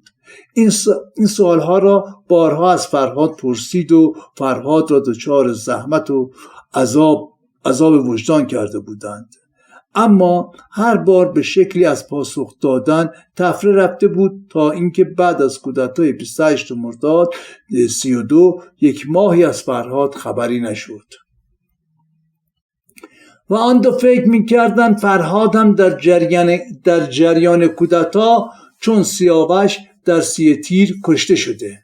اخبار رادیو را به دقت گوش می‌کردند و صفحه اخبار روزنامه‌ها را جستجو، اما خبری از فرهاد نبود تا اینکه اولین پنجشنبه مهر ماه باز فرهاد با خریدهایی که کرده بود سر کله‌اش پیدا شد. او 1 ماهی به مأموریت رفته بود. چقدر خوشحال شدند و همدیگر را در آغوش کشیده میبوسیدند. آن روز پرخاطره و شیرینی بود. اما بعد از اینکه از ابن بابوی و مزار سیاوش که دیگر در محوطه شهدای سی تیر بسته شده بود و با ترس و لرز باید از بیرون نگاهی به سنگ‌های سیاه مزار شهدا انداخته و از راه دور فاتحی بخوانند، برگشتند. پیرمرد که از تعطیلی آرامگاه شهدا ناراحت و خشمگین شده بود، فرهاد را قسم داد به ارواح خاک پدر مادرش اگر از سیاوش چیزی می‌داند برای آنها بگوید و اجازه ندهد آنها بیخبر از حال فرزندشان از این دنیا بروند. این بار فرهاد هرچه تلاش کرد نتوانست از این مهلکه نجات پیدا کند. بالاجبار شروع به تعریف داستان 3 تیر 1 سال پیش کرد و گفت تجمع اعتراضی مردم برای دربار اصلا غیر قابل تصور بود. ابتدا نیروهای ارتشی و بلافاصله تانک‌ها و جیپ‌هایی که بر رویشان تیربار نصب شده بود به میدان آمدند. اما برای مردم این تجهیزات نظامی مانند اسباب بازی‌هایی بود که در دربار به خیابان ریخته بود. شاپور علیرضا برادر تنی شاه پشت یکی از همین تیربارهای روی جیب قرار گرفته بود و مردم را به رگبار می‌بست. اما مردم به جای فرار هجوم می‌آوردند و به نیروهای نظامی حمله می‌کردند و بعد از چندین ساعت درگیری ورق کاملا برگشت و مردم سوار بر تانک‌ها و جیب‌ها شده بودند. دستور عقب نشینی فوری صادر شد. در آن تو پرانتز بغض گلوی فرهاد را می فشارد و به سختی به سخنانش ادامه می دهد. در آن شرایط برای راه باز کردن من چند تیر هوایی شلیک کردم که ناگهان جوانی از روی درخت پشت سر من جلوی پای من سقوط کرد. به خدا باورم نمی شد که تیر هوایی من بدون نشان روی باعث مجروح شدن جوان شده. بلافاصله اسلحه را تحویل سرباز عنبر خودم دادم. او را معاینه کردم. گلوله از زیر چانه به سرش اصابت کرده بود. نمی توانستم تشخیص دهم زنده است یا مرده. فوراً او را به داخل یک جیپ ارتشی انداختم و به بیمارستان سینا بردم. ساعت 5 بعد از ظهر شده بود که استعفای قوام از رادیو پخش شد. قوام 4 روز نخست وزیر شد و این کشته ها را روی دست من گذاشت. پیرمرد به چشمای فرهاد که به زیر پایش زل زده بود به آرامی گفت دیگر نگو. خفه شو. فرهاد هر امری بفرمایید من در خدمتم. دیه اگر مایل باشید جانم را میدم تا شما راضی شوید. پیرمرد خفه شو. چه خوب شد مشروبابه پای این صحبت نبود. های های میزند زیر گریه. فرهاد خدا شاهد پدر، من هرچه شما بخواهید با میل و رغبت تقدیم میکنم. جانم را با اسلحه خودم میگیرم تا شما راضی شوید. پیرمرد خفه شو. دیگه جلوی چشمم ظاهر نشو. فرهاد تو پرانتز با گریه و زاری چشم پدر، اجازه بدید پول خون سیاوش رو به شما بدم. پیرمرد خفه شو.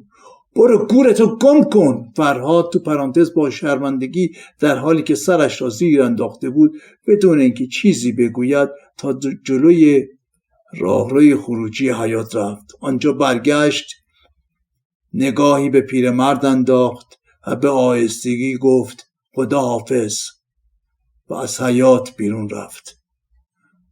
با مطرح کردن این داستان مقایسه بین 2 رژیم دیکتاتوری صورت نگرفته.